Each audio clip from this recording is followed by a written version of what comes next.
Welcome to History Teller YT.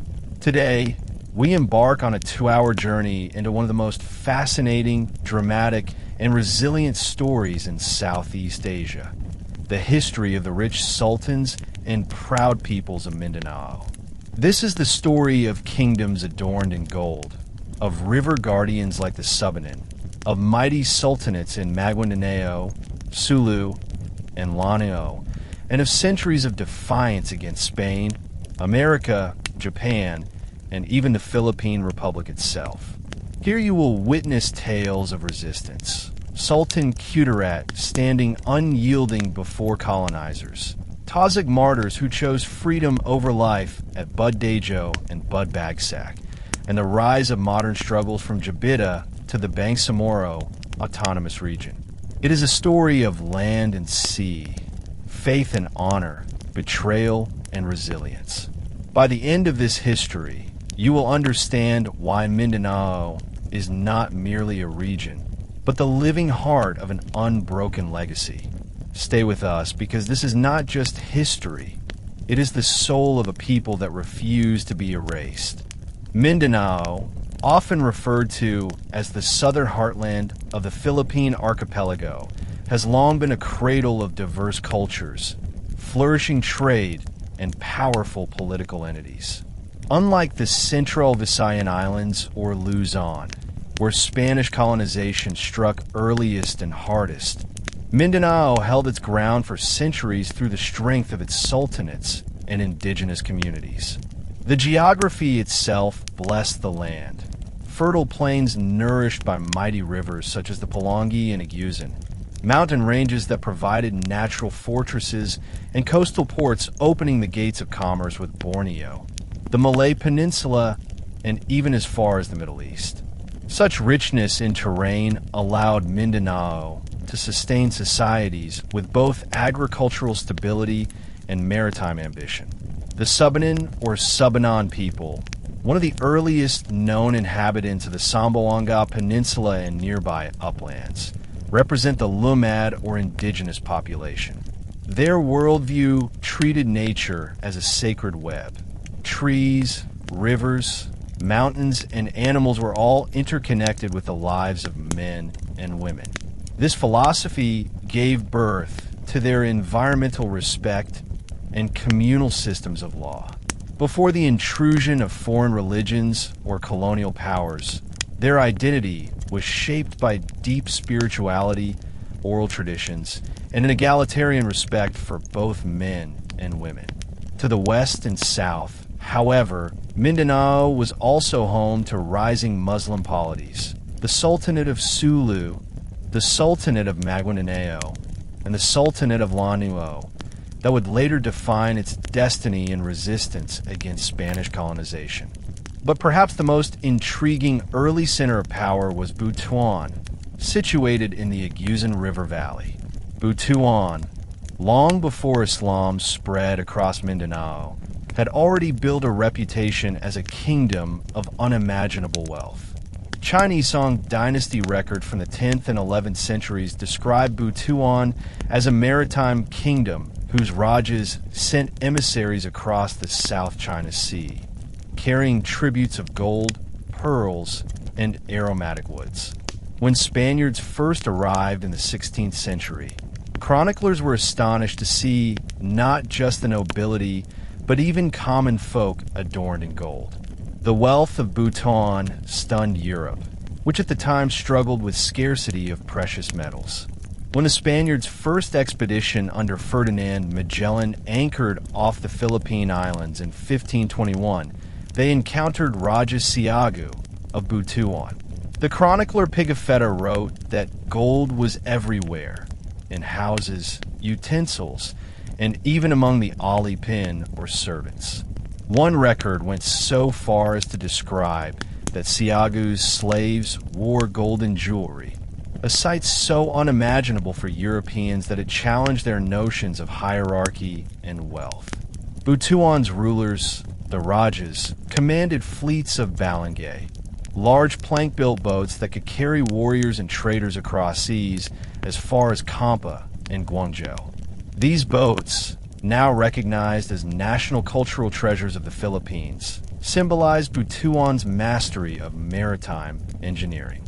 Gold, however, was not the only foundation of Butuan's power. The kingdom lay along fertile floodplains where rice, root crops, and fruits thrived. Rivers ensured easy transport inland, while the coast opened links to the rest of Southeast Asia. Butuan became a node in the global trade network long before the term globalization existed. Arab merchants sought pearls and precious woods. Chinese traders prized beeswax and aromatics, while neighboring islands exchanged pottery, textiles, and ironwork. This interconnected trade gave Butuan an aura of sophistication comparable to that of Srivijaya or Majapahit. Yet Butuan was not merely a material powerhouse. It had a cultural depth tied to indigenous spirituality. Oral traditions recall how leaders sought legitimacy through spiritual sanction. Rituals invoking Anidos, spirits, and Dewata, deities. Decision-making was not arbitrary but bound by sacred laws, where both men and women could hold authority. This balance foreshadowed the egalitarian traditions still remembered among the Subanen, where divorce was legal, property rights were respected across genders, and leadership often rested in councils rather than despotic monarchs. Parallel to the rise of Butuan, the Subanen or Subanon peoples flourished across upland Mindanao. They were known as river people, from Suba, meaning river, reflecting their close relationship with waterways. For them, the river was life, source of food, channel for trade, and medium of spiritual connection. Their cultural achievements rivaled those of other Southeast Asian indigenous groups. Oral epics celebrated cosmic battles and moral lessons, reinforcing values of equality and peace. Systems of customary law, called gukum, mediated disputes through public consultations and sacred rituals rather than brute force. One of the most notable aspects of Subanen society was their respect for gender equality. Unlike Europe in the same era, where women had limited rights, Subanen women could own property, retain their names after marriage, and even lead clans. Divorce was socially accepted, and work was not segregated strictly by gender. This reveals a sophistication often ignored by colonial chroniclers, who painted indigenous groups as savages. In reality, the Subanen had developed a balance between humanity and nature, creating sustainable systems of agriculture, textile production, pottery, and medicinal practices. Their healing arts, relying on plants and rituals, showed not just practical knowledge, but a philosophical respect for the environment. Martial traditions also existed, but were primarily defensive, meant to protect communities from raiders or hostile neighbors.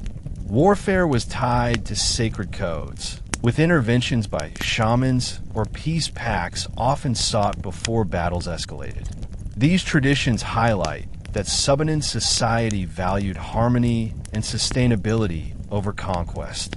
Unfortunately, centuries of colonial pressure would later erode these systems, either by force or by retrofitting them into colonial frameworks. Still, the legacy of their worldview persists in oral traditions, folk rituals, and cultural memories carried by present-day Subanon communities. While Butuan dazzled the early chroniclers with its golden wealth, another power steadily expanded from the southwestern islands, the Sultanate of Sulu.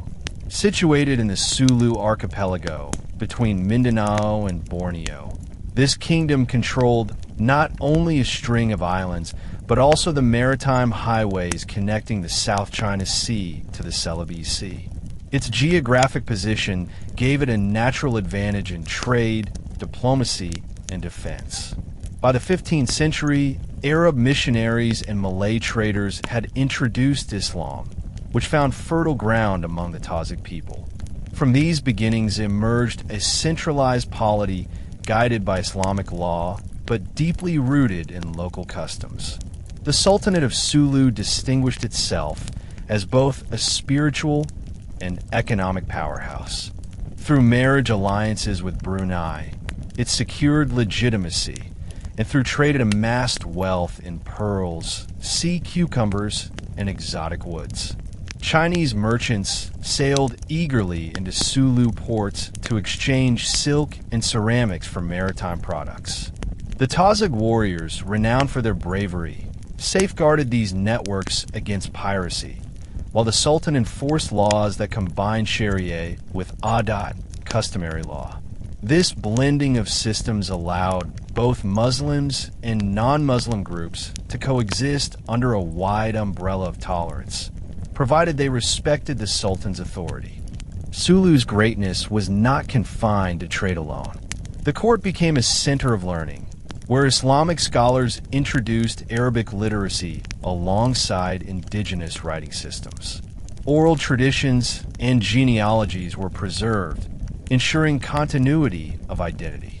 Even gender relations in Sulu reflected a surprising balance, echoing pre-Islamic egalitarianism.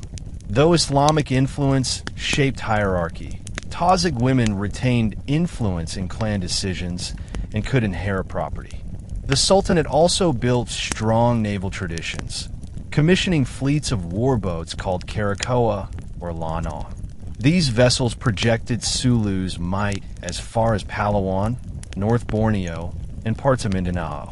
By the 16th century, the Sultanate of Sulu stood as a formidable guardian of its seas, a realm of prosperity that both welcomed trade and resisted domination. That if Sulu commanded the seas, then the Sultanate of Maguindanao ruled the fertile Pulangi River Valley, an inland kingdom that transformed Mindanao's agricultural potential into political strength.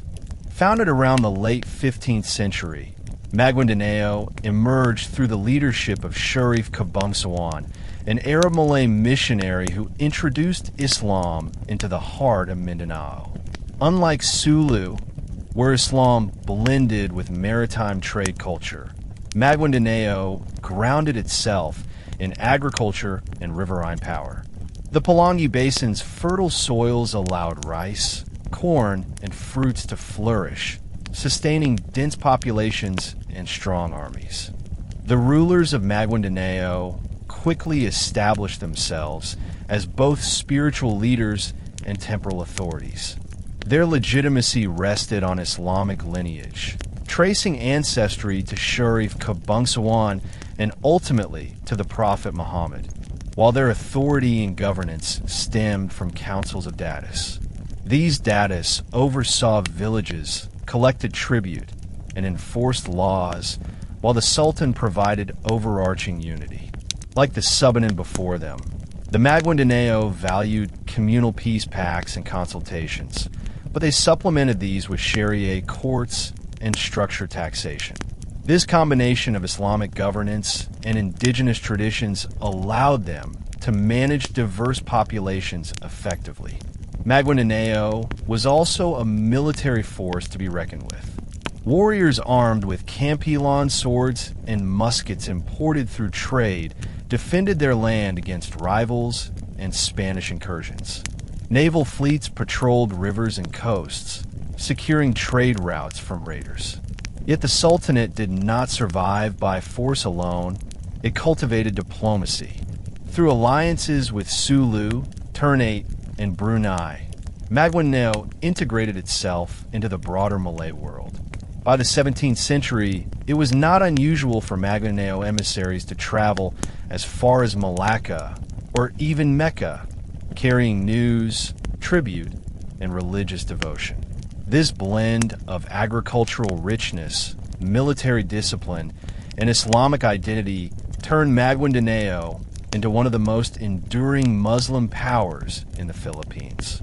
Moving inland, high on the plateaus of northwestern Mindanao, another remarkable polity rose, the Sultanate of Lanao. Unlike Sulu and Maguindanao, which were centralized monarchies, Lanao's governance was unique.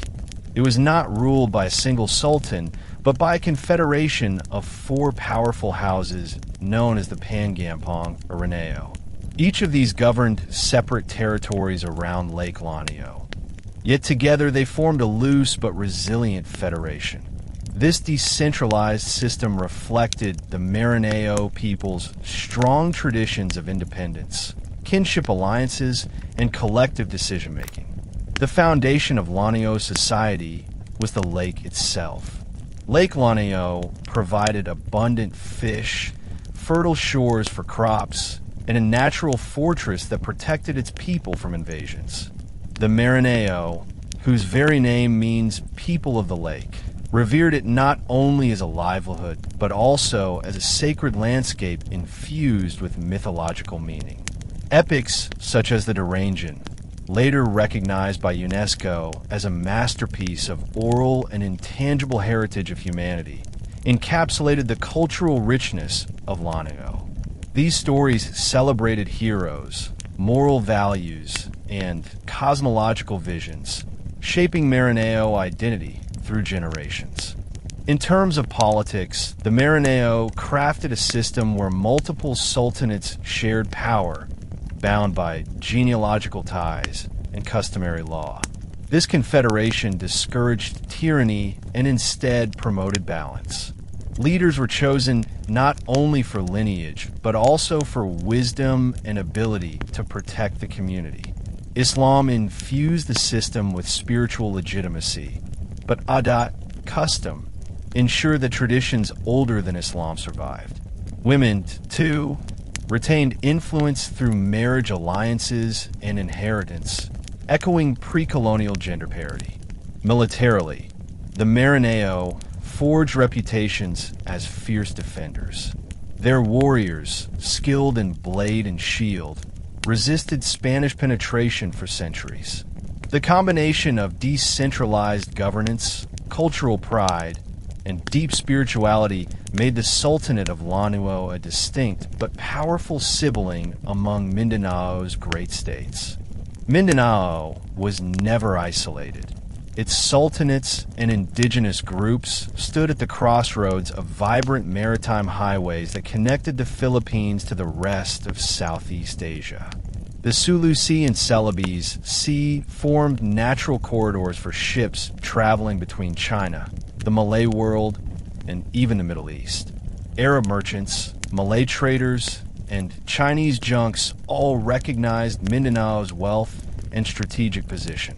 Butuan had long established itself as a maritime hub centuries before the arrival of the Spaniards. But in the 15th and 16th centuries, the Sultanates of Sulu and Maguindanao further expanded these networks. The Sultanate of Sulu, for instance, became famous for pearls, birds' nests, and sea cucumbers, which were delicacies highly sought after in Chinese markets. Meanwhile, Maguindanao exported rice, beeswax, and woven textiles. Mindanao's traders did not merely exchange goods, but also absorbed ideas, technologies, and spiritual influences. Islam spread through these channels, brought by preachers who often traveled alongside merchants. With them came Arabic literacy, cosmological concepts, and even new governance models. Chinese records, particularly from the Ming Dynasty, attest to the presence of Mindanaoan emissaries who offered tributes of pearls, tortoise shell, and aromatic woods. These exchanges created a cosmopolitan environment where languages, customs, and technologies intermingled. The Subanen contributed through forest products and riverine exchanges, often acting as intermediaries between coastal sultanates and interior communities. Trade thus became not just an economic necessity, but also a cultural bridge. By the 16th century, Mindanao was already part of a globalized system, where its products could end up in markets as far as Arabia or even Europe, carried along by interlinked trade routes. The wealth of the sultanates was not accidental, but carefully cultivated by generations of rulers who understood diplomacy, trade balance, and the importance of both land and sea. The arrival of Spaniards in the early 16th century marked a dramatic turning point in the history of Mindanao and the wider archipelago. Ferdinand Magellan's voyage in 1521 first brought European eyes to Butuan, where they marveled at the ubiquity of gold. Yet, their interest quickly shifted from wonder to ambition. For Spain, the Philippines represented not only a strategic outpost in the Pacific, but also a potential source of tribute, trade, and conversion. From the start, however, Mindanao's polities present a challenge. Unlike many of the Visayan groups, the Sultanates of Mindanao and Sulu were already politically organized, militarily capable, and spiritually grounded in Islam. The Spaniards found themselves confronting societies that could not be easily subjugated.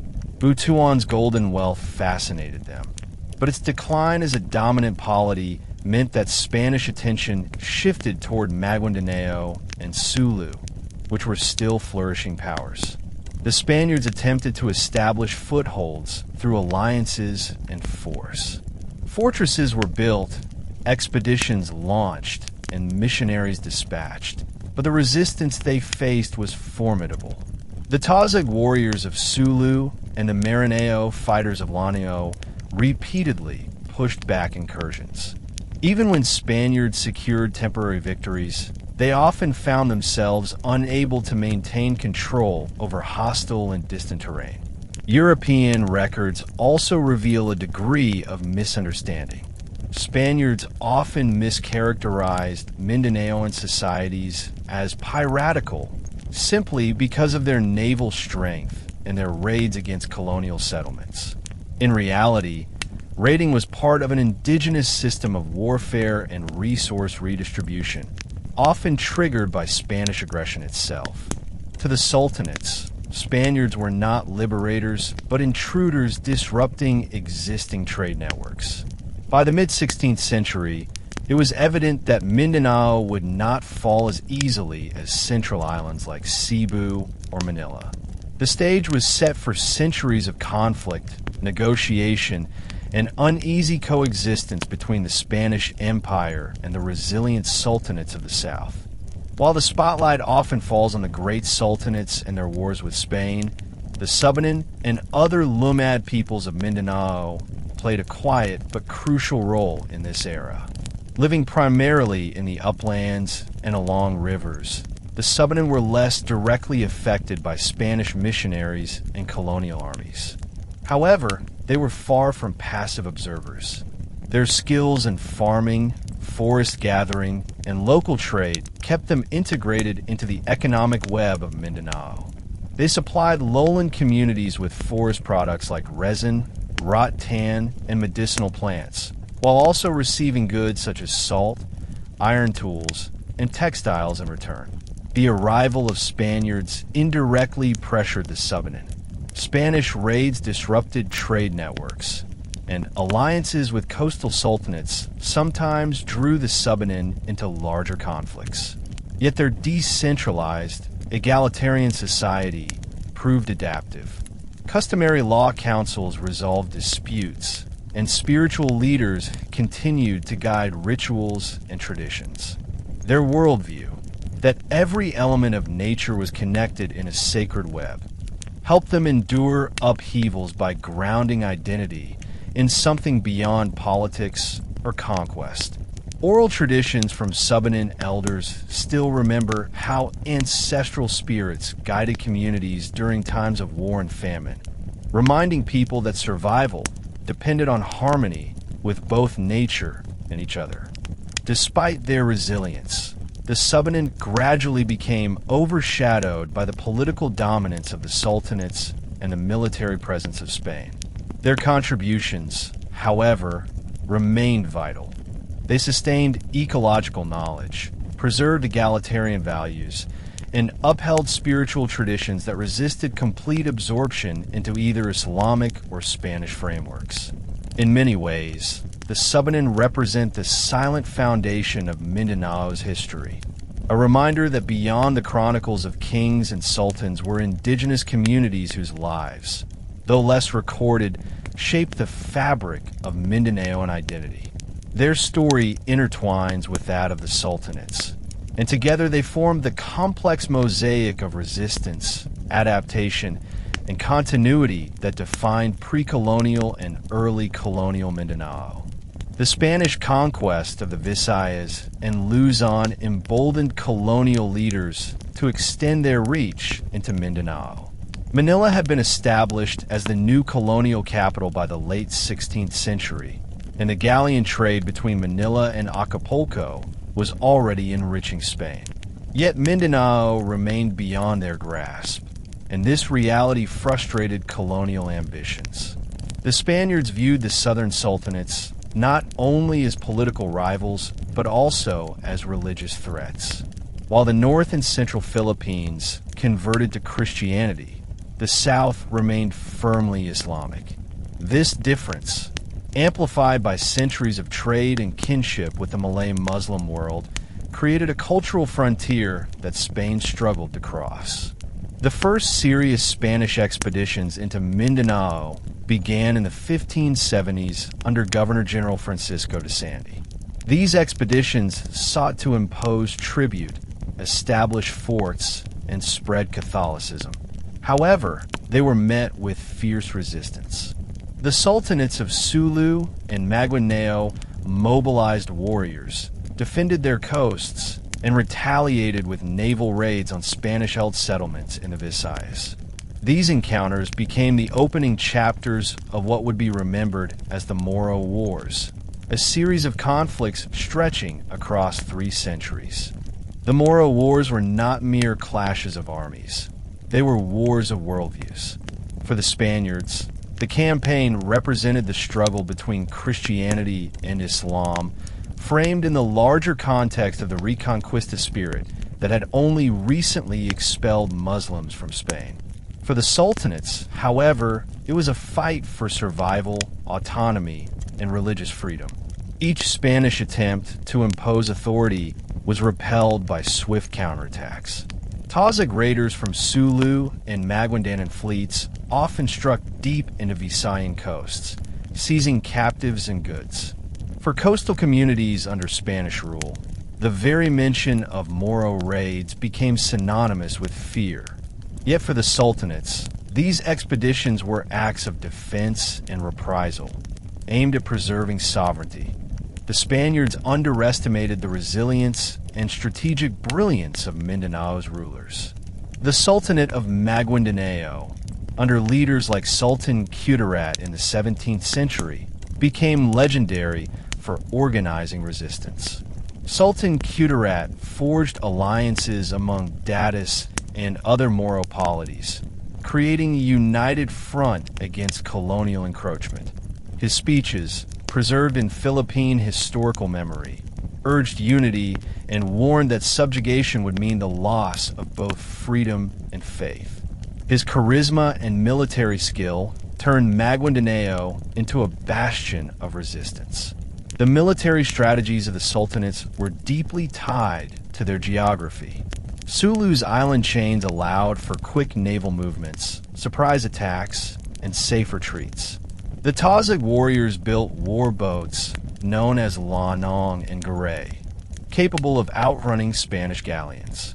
Maguindanao, with its riverine system, could mobilize inland forces rapidly, using the Palangi as both shield and artery. Lanao, protected by the natural fortress of Lake Lanao, became nearly impenetrable, its Maranao warriors utilizing fortified settlements called Ilahan. These strongholds, often perched on hills, resisted sieges and served as rallying points for counterattacks. Equally important was the integration of spiritual belief with warfare. Islamic preachers and scholars reminded warriors that resistance was not only political, but also a religious duty. Jihad was invoked, not in the modern extremist sense, but as a defense of community and faith against foreign aggression. This spiritual dimension gave morale to defenders who were often outnumbered and outgunned. Spanish records bitterly complained that the Moros fought with a stubbornness unmatched in other colonies. Despite bringing cannons, fortresses, and European strategies, Spain repeatedly failed to conquer the southern sultanates fully. Instead, they found themselves drawn into a costly cycle of raids, counter-raids, and tenuous treaties. The Moro Wars dragged on from the late 16th century into the 19th century, leaving a deep imprint on the identity of Mindanao's peoples. For 300 years, the Spaniards poured resources into campaigns that never achieved permanent success. They built forts in Zamboanga, Misamis, and other coastal areas, but these strongholds were often besieged or bypassed by Moro fleets. Even when Spain managed to subdue a local ruler temporarily, resistance always rekindled elsewhere. The geography of Mindanao, with its mountains, forests, and seas, provided endless opportunities for guerrilla tactics. This prolonged struggle reinforced a culture of defiance among the Sultanates and Lumad peoples. Oral traditions, epics, and genealogies from Sulu, Maguindanao, and Lanao celebrate the courage of warriors who fought against impossible odds. The very identity of being Moro became tied to resistance against colonial powers. At the same time, the wars had devastating consequences. Communities on both sides suffered raids, famines, and displacement. Captives taken during raids were often sold or absorbed into new communities, creating a shifting population landscape across the archipelago. Yet despite this hardship, the southern polities maintained their sovereignty and cultural integrity in ways that much of the rest of the Philippines could not. By the 19th century, Spain's empire was crumbling under the weight of resistance at home and abroad.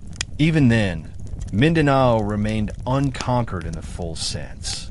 The Spaniards never subdued Sulu entirely, never controlled Lanao's highlands, and never dismantled Maguindanao's identity. When Spain finally ceded the Philippines to the United States in 1898, it was passing on a colonial project that had never succeeded in Mindanao. For the Moro peoples, their centuries of resistance became not just history, but a living legacy, a reminder that their forebears had defended faith, land, and freedom with unyielding resolve. Among the rulers of Mindanao, few names shine as brightly as Sultan Muhammad Dipatuan Kudarat. He reigned during the 17th century and became a symbol of Moro defiance against Spanish colonization. Born to the Maguindanao royal line, Kudarat inherited not only power, but also a deep awareness of the dangers posed by foreign invaders. He rose to prominence at a time when Spain was intensifying its efforts to subjugate Mindanao and when divisions among Datis threatened to weaken the Sultanate. Kudarat's genius lay not only in his military prowess, but in his political vision. He realized that no single community could resist the Spaniards alone. Only unity among the diverse Moro peoples could ensure survival. Kudarat consolidated his rule by forging alliances across Mindanao. He extended his influence over neighboring Datis, sometimes through diplomacy, sometimes through strategic marriages, and at times by force. Yet, unlike a tyrant, he worked to maintain balance, respecting the autonomy of local leaders while binding them into a larger confederacy. His authority was both temporal and spiritual, grounded in his lineage and in the Islamic ideals of justice and leadership.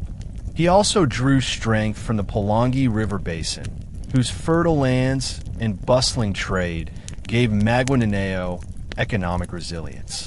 In 1639, Sultan Kudarat confronted one of the largest Spanish invasions of Mindanao. The Spaniards, with their allies, attempted to crush Maguindanao by storming its strongholds.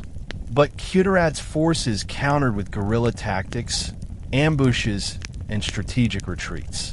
Despite suffering losses, he managed to exhaust and frustrate the Spaniards, forcing them into an uneasy truce. His famous speech at Aligon, preserved by Spanish chroniclers, rallied his people by warning that surrender would mean slavery and dishonor.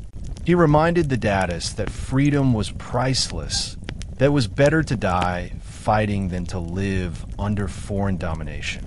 His leadership transformed Maguindanao from a regional power into the central axis of Moro resistance, inspiring future generations to resist colonization. Kudarat's reign was not only about battles. He also strengthened the internal structures of Maguindanao, creating a more unified and resilient polity. He understood that war required resources, and resources depended on stability. To this end, he reorganized tribute collection, ensured that agricultural surplus was stored for emergencies, and improved relations with trading partners across the seas. Arab and Malay merchants continued to arrive, bringing muskets, gunpowder, and luxury goods, while Chinese junk supplied ceramics and ironware. This constant flow of commerce kept Maguindanao equipped for war and integrated into the regional economy. Politically, Kudarat cultivated a balance between Islamic law and indigenous traditions. Sharia courts functioned alongside councils of elders, ensuring that justice reflected both divine law and local consensus. This adaptability was key to his success. While Islam bound the community in shared faith, Arad ensured that older cultural practices retained legitimacy. Women in Maguindanao society, as in other Moro communities, continued to wield influence, whether through inheritance rights, marriage alliances, or participation in decision-making. This relative gender equity contrasted sharply with Spanish colonial norms, where women's roles were often confined to the domestic sphere. Kudarat also extended his influence into Lanao, strengthening ties with the Maguindanao. Although Lanao's decentralized confederacy made full control impossible, Kudarat secured alliances that expanded the reach of resistance. His charisma and vision inspired not just Maguindanaoans, but also Tazigs and Marineos, weaving together a network of communities united against Spain. Through him, the Moro struggle became more than local. It became collective. His ability to bind fragmented communities into a larger political project ensured that the Moro Wars would continue as long as the people had leaders willing to follow his example. Sultan Kudarat died in 1671, but his legacy lived on as one of the greatest heroes of Moro and Filipino history. For centuries, his name became synonymous with resistance, courage, and leadership. The Spaniards themselves acknowledged his strength, often lamenting that without him, the conquest of Mindanao might have been easier. Yet even after his death, the unity he forged did not completely collapse. His successors inherited a strengthened Maguindanao, though internal rivalries and external pressures would continue to test their rule. The legacy of Kudarat went beyond military achievements. His emphasis on unity across diverse groups helped preserve Moro independence for generations. His integration of Islamic governance with indigenous traditions created a political culture that valued both faith and local autonomy. His speeches, remembered in oral traditions, instilled a spirit of defiance that survived long after Spain had left. Even today, in Mindanao, places and provinces bear his name, honoring the memory of a ruler who refused to bow to colonial power. Kudarat's example also resonates in the broader Philippine narrative. While the Spanish colonized much of the archipelago, Mindanao's resistance stood as a counterpoint, reminding Filipinos that colonization was not universal nor absolute. The Moro struggle embodied the will to remain free, to defend culture, and to protect sovereignty. For the Subanen and other Lumad peoples, Kudarat's era also underscored the importance of maintaining identity amidst external pressures.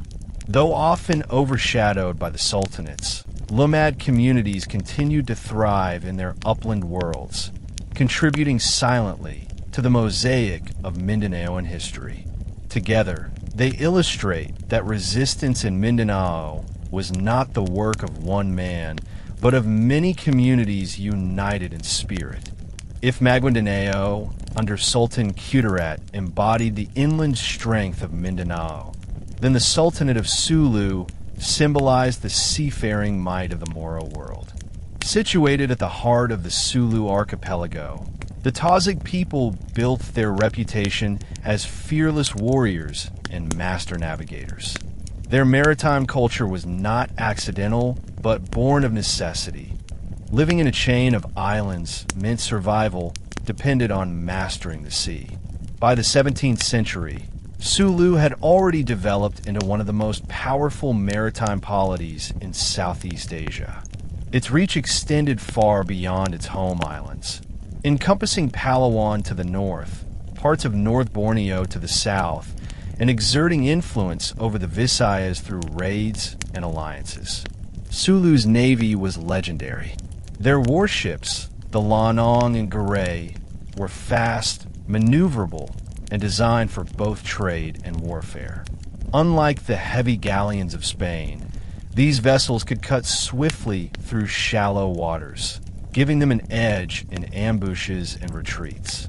Tazig warriors, armed with Campilon swords, spears, and later muskets acquired through trade, became a force that struck fear in colonial settlements. The Spaniards labeled them pirates, but this was a colonial distortion. In reality, their expeditions combined both economic raiding and strategic retaliation. For the Tazig, raiding was a legitimate part of warfare and resource acquisition, rooted in a tradition where bravery and communal honor were paramount. Economically, Sulu thrived on controlling maritime trade routes. Chinese junks arrived with silk, ceramics, and gunpowder, while Arab and Malay merchants brought spices, cloth, and religious texts. In exchange, Sulu offered pearls, sea cucumbers, tortoise shell, and even slaves captured in raids. This exchange made the Sultanate incredibly wealthy. Its rulers, styled as Paduka Mahasuri Maulana al-Sultan, presided over a court where Islamic scholars, traders, and local datus all converged. The Sultanate's legitimacy rested on both Islamic authority and the practical ability to defend and enrich its people. In this balance, Sulu demonstrated that maritime power could rival the might of any land-based empire. One of the most remarkable features of the Sultanate of Sulu was its diplomacy. Unlike isolated kingdoms, Sulu saw itself as part of the larger Islamic and Malay world. Its rulers forged close ties with the Sultanate of Brunei, often sealing alliances through marriage. These ties allowed Sulu to claim legitimacy not just locally but regionally, strengthening its position against Spain. Sulu also engaged with the Ottoman Empire, the symbolic leader of the global Muslim community. Letters and emissaries were exchanged, and while direct Ottoman military support never materialized in large numbers, the connection boosted morale and gave the Moros struggle an international dimension. Sulu's diplomacy was also pragmatic. The Sultanate negotiated treaties with European powers when necessary. At times, Spain, Britain, and the Dutch East India Company all sought to secure Sulu's cooperation or at least its neutrality. For instance, in the 18th century, Sulu entered agreements with the British over parts of North Borneo, granting rights in exchange for recognition and trade privileges. These arrangements would later become the roots of territorial disputes in modern times. But during their own era, they illustrated Sulu's flexibility and strategic thinking. Islam was the backbone of Sulu's identity. but its practice was shaped by local traditions. Scholars taught Arabic literacy, jurisprudence, and Quranic recitation, while adat, customary law, remained embedded in daily governance. This synthesis made the Sultanate resilient, able to preserve continuity while adapting to changing circumstances. Women, as in other Moro societies, maintained roles in inheritance, marriage diplomacy, and even leadership in specific contexts. Thus, Sulu demonstrated a society where local and global identities fused seamlessly. It was simultaneously Tazic, Moro, Malay, and Muslim, a layered identity that enabled it to stand firm against external threats. The height of Sulu's power was marked by continuous conflict with Spain, particularly through the infamous cycle of raids and counter-raids. Spanish colonial settlements in the Visayas and even northern Luzon lived in constant fear of Moro fleets appearing on the horizon. Villages were attacked, captives taken, and goods seized. From the perspective of colonial authorities, these raids were acts of savagery. But for the Tazug and their allies, they were a means of resisting colonial intrusion and sustaining their economy. Captives were integrated into Sulu society as slaves or sometimes absorbed as family, while wealth from raids was redistributed among warriors, reinforcing loyalty to the Sultan. Spain attempted to crush this maritime power by constructing massive fortifications. Fort Pilar in Zamboanga became the centerpiece of Spanish defense, garrisoned to guard the western Mindanao frontier. Yet despite these efforts, the Spaniards never fully subdued Sulu. Every temporary victory was met with renewed resistance. The terrain of the islands, the speed of the Tazig navy, and the fierce determination of its people made conquest impossible. By the 18th century, the Moro Wars had entered stalemate. Spain controlled certain strongholds, but the sultanates remained autonomous, defiant, and deeply rooted in their identity. The persistence of Sulu's maritime power left a deep mark on Philippine history. It kept alive the idea that colonization was not inevitable, that sovereignty could be defended with courage, strategy, and faith. For centuries, the Sultanate of Sulu proved that even a small archipelago could resist an empire as vast as Spain. Its legacy, like that of Maguindanao and Lanao, contributed to the enduring spirit of independence among the Moro people. The cycle of raids and resistance became not only a tactic of survival, but also a narrative of honor, etched into oral traditions, chants, and memories that still resonate today. The Sultanate of Lanao stood apart from the centralized systems of Maguindanao and Sulu. Rather than a single sultan ruling over a unified kingdom, Lanao was governed by a confederacy of 4 independent principalities, known as the Pangampong or Lanao. Each Pangampong controlled a quadrant around Lake Lanao, the massive inland body of water that gave the Maranao people their name, literally people of the lake. This confederacy included Union, Mesu, Bayabao, and Baloy, each led by ruling families who traced their genealogies back to early Islamic missionaries and native datus. The uniqueness of this system lay in its decentralized, yet cooperative structure. While each Pangampong managed its own affairs, they were bound by kinship, customary law, adat, and the overarching spiritual authority of Islam. No single ruler dominated the whole lake region. Instead, councils of datus and sultans gathered in assemblies to resolve disputes, form alliances, and declare collective resistance against threats.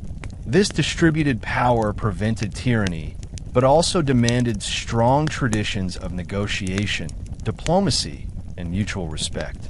It was a system that mirrored the very nature of Lake Lanao, multiple rivers feeding into one great body, each vital, yet none overshadowing the others.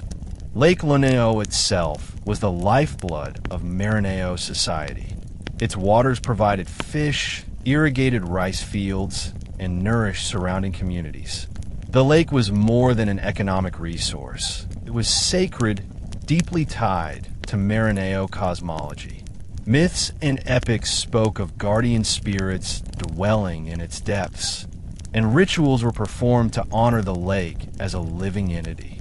For the Marinao, protecting their homeland meant not just defending their people, but also safeguarding a sacred landscape infused with spiritual meaning.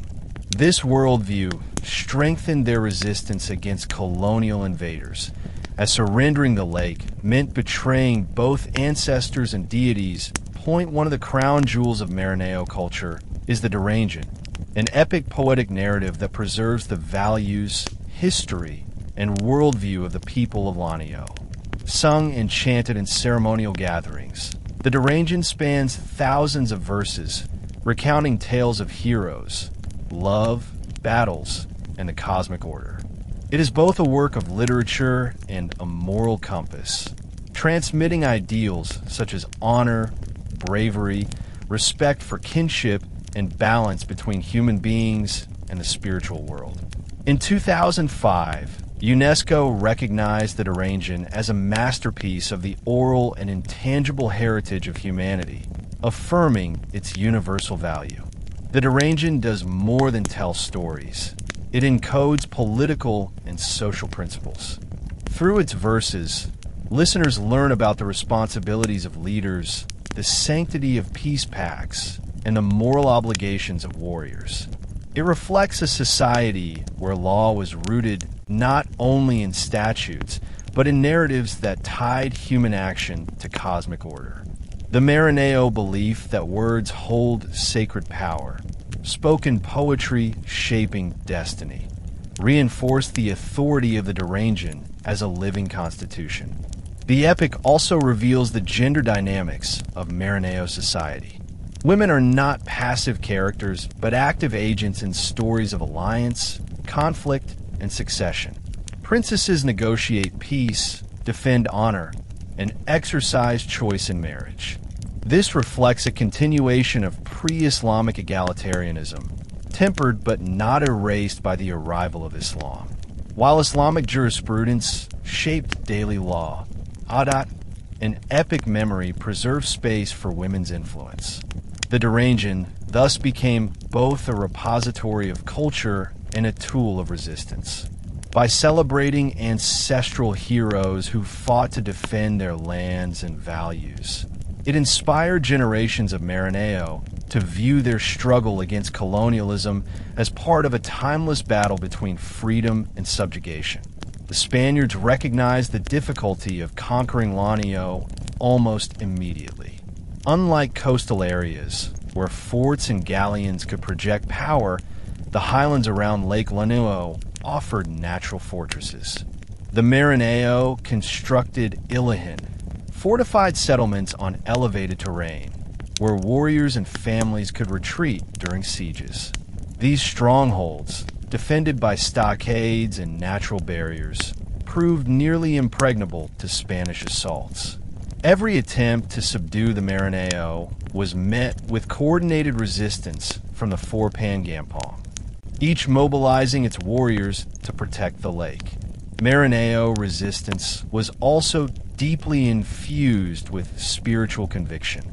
The defense of land and faith was understood as a sacred duty, part of the broader Moro jihad against colonial aggression.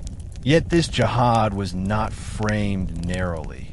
It was tied to preserving adat, defending family honor, and maintaining the integrity of the lake. The Marinao warrior ethos demanded courage, but it also demanded wisdom. Conflicts were often resolved through peace pacts sealed by blood compacts or sacred oaths. Such agreements were binding, reflecting the Marinao belief that words spoken under divine witness could not be broken without disastrous consequences. Throughout the Moro Wars, the Marinao maintained their independence, never fully conquered by Spain. Even when Spanish forces occupied parts of Misamis or built forts along Mindanao's coasts, the lake remained beyond their control. This unbroken resistance forged a powerful identity. To be Marineo was to be free, defiant, and rooted in both the waters of the lake and the verses of the Durango. The legacy of this defiance endures, shaping modern Marineo pride and cultural consciousness. In a larger story of the Moro peoples, Lanao stands as a testament to the power of decentralized governance, cultural resilience, and the unyielding will of a people bound to their sacred homeland. While the Sultanates of Sulu, Maguindanao, and Lanao commanded the spotlight in chronicles of power and warfare, the Subanen, or Subanon, people formed one of the oldest and most enduring indigenous communities of Mindanao. Their very name derives from Suba, river, meaning river people, which reflects their intimate bond with waterways. For the Subanen, rivers were not merely channels of water, but sacred lifelines that nourished the land, guided settlements, and connected communities. They believed the river was animated by spirits, and that every element of the environment, from rocks and trees to mountains and winds, was alive with unseen forces. This worldview created a holistic philosophy where humans were never separate from nature. The Subanen saw themselves as part of an interconnected web, where harming one element of creation inevitably disturbed the balance of all. Ritual specialists, often called Balian or spiritual leaders, guided ceremonies to honor and appease these spirits. Before planting crops, embarking on journeys, or settling disputes, offerings were made to ensure harmony between the human and spirit worlds. This respect extended to animals, forests, and even weather phenomena, all considered to be manifestations of higher powers. Unlike centralized polities, Subanen governance revolved around councils of elders who relied on consensus and traditional law, gukum. These laws were not written, but passed down orally, grounded in memory and ritual. Disputes were resolved through dialogue, mediation, and rituals of reconciliation. The idea was not to punish, but to restore balance, ensuring that communities remained whole. This emphasis on harmony rather than domination distinguished the Subanen from both colonial and even some neighboring political systems. It allowed them to survive centuries of upheaval, maintaining continuity through adaptability. Their spiritual landscape, woven with myths of creation, heroic ancestors, and divine guardians, continues to frame Subanen identity to this day. The Subanen people demonstrated remarkable achievements that reflected their unique approach to life. In agriculture, they developed sustainable practices that respected the natural cycles of the land.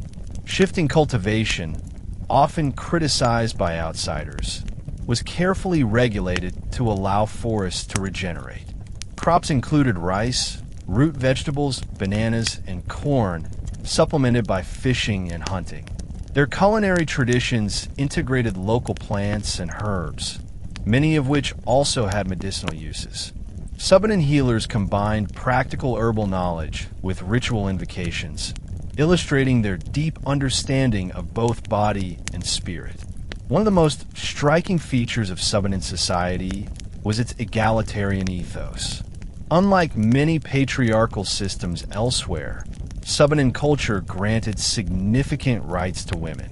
Women could inherit property, retain their family names after marriage, and seek divorce if circumstances required. Leadership was not restricted to men. Women could play crucial roles in decision-making councils. This inclusivity extended to labor, as there were no rigid divisions of work based solely on gender. Men and women shared responsibilities in farming, household management, and trade. Artistic expression flourished in textiles, pottery, and ornamentation. Subanen artisans created woven fabrics and decorated objects not only for utility, but also as embodiments of cultural identity. Ornaments such as beads and brass pieces carried symbolic meaning, linking the wearer to ancestral traditions. Music and dance, often performed during communal gatherings, reinforced social bonds and transmitted history orally. Epics, chants, and storytelling preserved genealogies, myths, and lessons, ensuring that values of respect, courage, and cooperation endured across generations. This cultural richness revealed a society that, though less militarized than the Sultanates, was no less sophisticated. The Subanen proved that strength lay not only in conquest or wealth, but in the ability to live sustainably, maintain peace, and uphold equality. Their traditions offered an alternative model of civilization, one where harmony, rather than domination, was the guiding principle. Despite their resilience, the Subanen could not remain untouched by the sweeping forces of history. Their territories along the Zamboanga Peninsula and nearby uplands placed them between Spanish colonizers and the coastal sultanates. At times, they became subjects of raids, as Moro fleets sought captives and resources. At other times, they were courted as allies by both the sultanates and the Spaniards, who recognized the Subanen's knowledge of the terrain.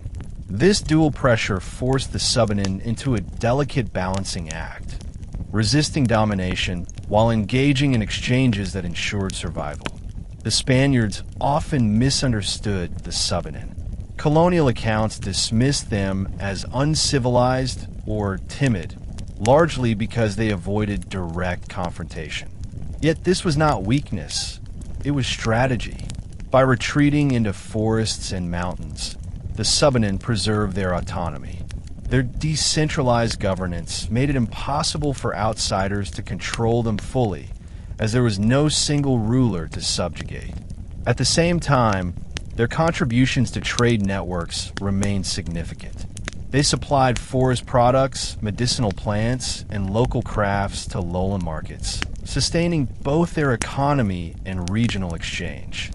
The Subanen worldview also gave them resilience against colonial disruption. While Spanish missionaries tried to impose Christianity and Moro leaders sought to expand Islamic influence, many Subanen retained their ancestral belief systems. Some communities selectively adopted elements of foreign religions, blending them into their own cosmology without abandoning core traditions. This syncretism showed their adaptability. They could engage with outside powers without losing their identity. In the broader narrative of Mindanao, the Subanen represent the quiet strength of indigenous peoples. Though overshadowed by the dramatic wars of sultanates and colonizers, they endured by holding fast to values of equality, spirituality, and ecological respect. Their story reminds us that resistance takes many forms, not always through battle, but sometimes through persistence, survival, and the refusal to be erased. In this way, the Subanen became guardians not just of rivers and mountains, but of a way of life that valued harmony above conquest. By the 17th century, the Spaniards recognized that conquering the entirety of Mindanao and the Sultanates outright was nearly impossible. The constant resistance of the Tazig, Maguindanao, Maranao, and Subanen proved too costly in terms of men, money, and resources. Instead, Spain adopted a defensive strategy: fortify key coastal areas, disrupt trade routes, and use missionary outposts to extend influence gradually. One of the most significant outcomes of this strategy was the construction of Fort Pilar in Zamboanga in 1635. Fort Pilar, officially called the Real Fuerza de Nuestra Señora del Pilar de Zaragoza, was intended as both a military bastion and a religious symbol. The Spaniards chose Zamboanga strategically. It sat at the gateway between the Sulu Sea and the Moro Gulf, making it a prime location to monitor and intercept Tazig fleets. The fort itself was massive, with thick stone walls, bastions, and cannons pointing toward the sea. Within its grounds stood a chapel dedicated to the Virgin Mary, symbolizing Spain's dual mission: conquest by the sword and conversion by the cross. From Fort Pilar, the Spaniards launched repeated expeditions into Moro territory. However, the fort quickly became a target of resistance. Tazig and Maguindanao forces repeatedly besieged it, viewing it as a foreign intrusion on their lands. For the Subanen of the Zamboanga Peninsula, the fort's presence disrupted local trade and autonomy, forcing many to withdraw deeper into the hinterlands. Yet despite constant attacks, Fort Pilar endured, serving as a cornerstone of Spanish presence in western Mindanao. Over time, it became both a military hub and a cultural symbol. Feared by the Moro, revered by colonial authorities, and remembered in history as the fortress that would not fall. While Fort Pilar was the most prominent, it was not the only Spanish stronghold. The Spaniards built and rebuilt forts in Misamis, Iligan, and Cotabato, each designed to project power into contested territories. These forts were often surrounded by reductions, mission villages where local populations were relocated under Spanish supervision. Missionaries, particularly Jesuits and Augustinians, sought to convert locals to Christianity, teaching them catechism alongside farming techniques and European customs. For those who lived under the shadow of these forts, life was a mixture of coercion, adaptation, and resistance. Some communities accepted Spanish protection in exchange for security against rival raiders. Others were forcibly resettled, their ancestral lands abandoned. Yet conversion was rarely complete. Many converts practiced a blend of Catholicism and indigenous beliefs, attending Mass while still offering rituals to ancestral spirits. For the Subanen, Spanish priests attempted to replace the authority of the Balian with that of the parish, but in many cases, the two coexisted uneasily. Economically, the forts became centers of exchange. Goods flowed between Spanish soldiers, missionaries, and local traders. Rice, livestock, and forest products were exchanged for iron tools, textiles, and salt. But the relationship was fraught with tension. Forced labor, polo y servicio, and tribute demands often provoked resentment. In many cases, entire communities fled to the mountains rather than submit. For the Moro Sultanates, the forts symbolized Spain's attempt to strangle their independence. Raids on these outposts became a central feature of the Moro Wars, with countless battles fought around their walls. The forts thus stood as islands of foreign power in a sea of resistance, never fully conquering, always contested. Despite Spain's efforts, the Moro world did not yield. From Sulu's islands to Lanao's highlands, resistance persisted in waves, adapting to every new Spanish tactic. The Tazig fleets continued to harass Visayan coasts, capturing ships and striking fear into colonial settlements. The Maguindanaos, guided by leaders inspired by Sultan Kudarat's legacy, fought tirelessly to protect the Pulangi Basin. The Marineo built and rebuilt their Ilahan strongholds, retreating into the safety of the lake whenever threatened. Even the Subanen, though less militarized, resisted by preserving their autonomy in forests and mountains, refusing to let either Spain or the Sultanates dominate them completely. Spanish frustration grew as the centuries wore on. Victories were fleeting. Alliances with local datus often collapsed under pressure, and missionary gains were undermined by cultural resilience. Every attempt to impose total control revealed the limits of colonial power in Mindanao. Unlike Luzon and the Visayas, where Spain eventually entrenched itself deeply. The south remained contested ground. The Moro Wars became less about conquest and more about containment. Spain sought to protect its Visayan colonies from Moro raids rather than fully subdue Mindanao. This prolonged stalemate shaped the identities of both sides. For the Spaniards, the Moro became the eternal enemy, a justification for military campaigns and missionary zeal. For the Moro peoples, resistance against Spain became the defining feature of their collective identity. Oral traditions, genealogies, and epics all celebrated warriors who fought against impossible odds. The conflict etched itself into memory, creating a legacy of defiance that would outlast Spain itself. When the Spaniards eventually ceded the Philippines to the United States in 1898, they passed on not a conquered territory, but a still defiant South, where Fort Pilar and other outposts stood as monuments to centuries of unfinished wars. By the 18th century, the struggle between Spain and the Moro Sultanates entered one of its most violent and enduring phases. The Spaniards had entrenched themselves in Zamboanga with Fort Pilar and dotted other parts of Mindanao and the Visayas with defensive garrisons. But despite these measures, they could not contain the constant waves of Moro naval expeditions. Tazig, Maguindanao, Maranao, and allied warriors launched frequent raids deep into Spanish-controlled territories. Their war fleets, composed of swift Lanao, Garay, and Caracoa boats, struck at coastal villages in Panay, Negros, Cebu, Leyte, and even as far as northern Luzon. For the Moro, these raids served multiple purposes. They were acts of reprisal against Spanish aggression, economic ventures that supplied captives and goods, and spiritual duties framed as defense of the faith. Captives taken in raids were often integrated into Moro communities, either as slaves, laborers, or even adopted family members.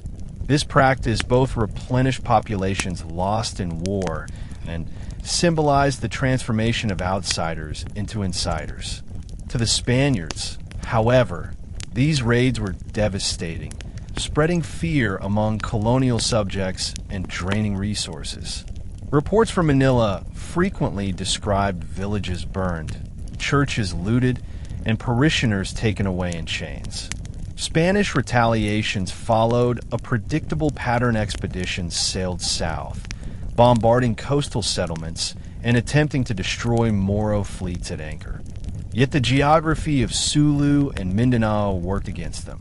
The Tazig and Maguindanao knew their waters intimately, retreating into hidden coves and counterattacking when conditions favored them. The Maranao, high in the Lanao Plateau, simply withdrew into fortified Ilihan, where Spanish artillery could not easily reach. This cycle of raid and counter-raid created a stalemate. Spain could inflict damage, but never decisive victory, while the Moro maintained pressure through relentless naval warfare. Amidst the chaos of war, diplomacy remained an essential tool for both sides. The Spaniards realized that outright conquest was nearly impossible, so they sought to weaken the Sultanates by sowing divisions and negotiating temporary truces. Treaties were signed with certain datus who were persuaded to side with Spain in exchange for trade privileges or military support. Missionaries also attempted to establish influence through diplomacy, offering education and gifts to local leaders. Yet these agreements were often fragile, collapsing as soon as Spanish demands became overbearing or when the Sultanates reasserted unity. The Sultanates themselves used diplomacy shrewdly. The Sultanate of Sulu, for instance, engaged not only with Spain, but also with the British and Dutch. British traders, operating out of Borneo and the South China Sea, offered weapons and goods in exchange for access to Sulu's maritime resources. The Dutch, locked in their own struggles against Spain and Portugal, sometimes encouraged Moro resistance as part of their broader strategy to undermine Iberian power in Asia. These shifting alliances placed Sulu and Maguindanao at the heart of a larger geopolitical game, where European rivalries intersected with local struggles. The sultans also maintained connections with the broader Muslim world. While direct military aid from the Ottoman Empire or Arabia was limited, the symbolic connection to the global Ummah strengthened morale. Religious scholars circulated between Mecca, Aceh, Brunei, and Mindanao, reinforcing Islamic identity and framing resistance as part of a wider defense of the faith. In this sense, the Moro Wars were not simply local conflicts, but part of the great global encounter between European colonialism and the Muslim world. This larger context gave the Moro struggle a significance that reached beyond the archipelago, tying it to the struggles of Muslims in North Africa, the Middle East, and Southeast Asia. The 18th century phase of the Moro Wars came at a tremendous cost to communities across the Philippines. For colonial subjects in the Visayas, the constant threat of raids created fear and instability. Entire villages were relocated inland, away from vulnerable coastlines. Watchtowers were built along shores, and bells were installed to warn of approaching raiders. The Spanish crown spent vast sums on military expeditions, draining resources that might otherwise have been used for governance and development. Despite this, colonial officials often exaggerated victories in reports to Madrid, masking the reality of a stalemate. On the Moro side, the wars also inflicted suffering. Raids brought wealth and captives, but they also provoked devastating reprisals.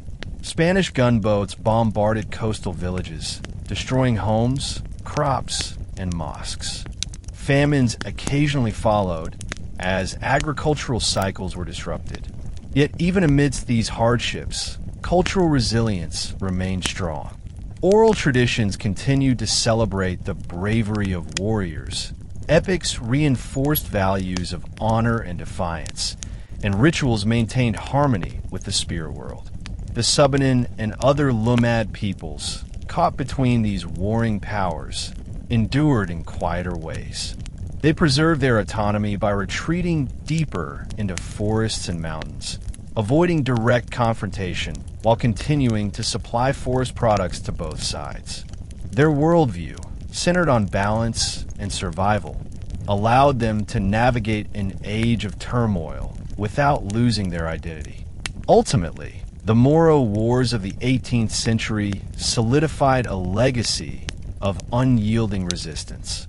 Neither side achieved total victory, but the Moro proved that empires could be defied and that identity, faith, and freedom were worth the highest sacrifices. This endurance set the stage for the 19th century, when Spain's global power began to wane, but the Moro spirit of resistance remained unbroken. By the dawn of the 19th century, the Spanish Empire was facing decline across the globe. In Latin America, colonies had begun to rise in revolt, cutting off much of Spain's wealth. At home, Napoleonic invasions and political turmoil weakened Madrid's control over its far-flung possessions. In the Philippines, the effects of this decline were felt most sharply in the continuing inability of Spain to subdue Mindanao and Sulu. Despite centuries of warfare, Spain's power remained confined to garrisons, forts, and missionary outposts.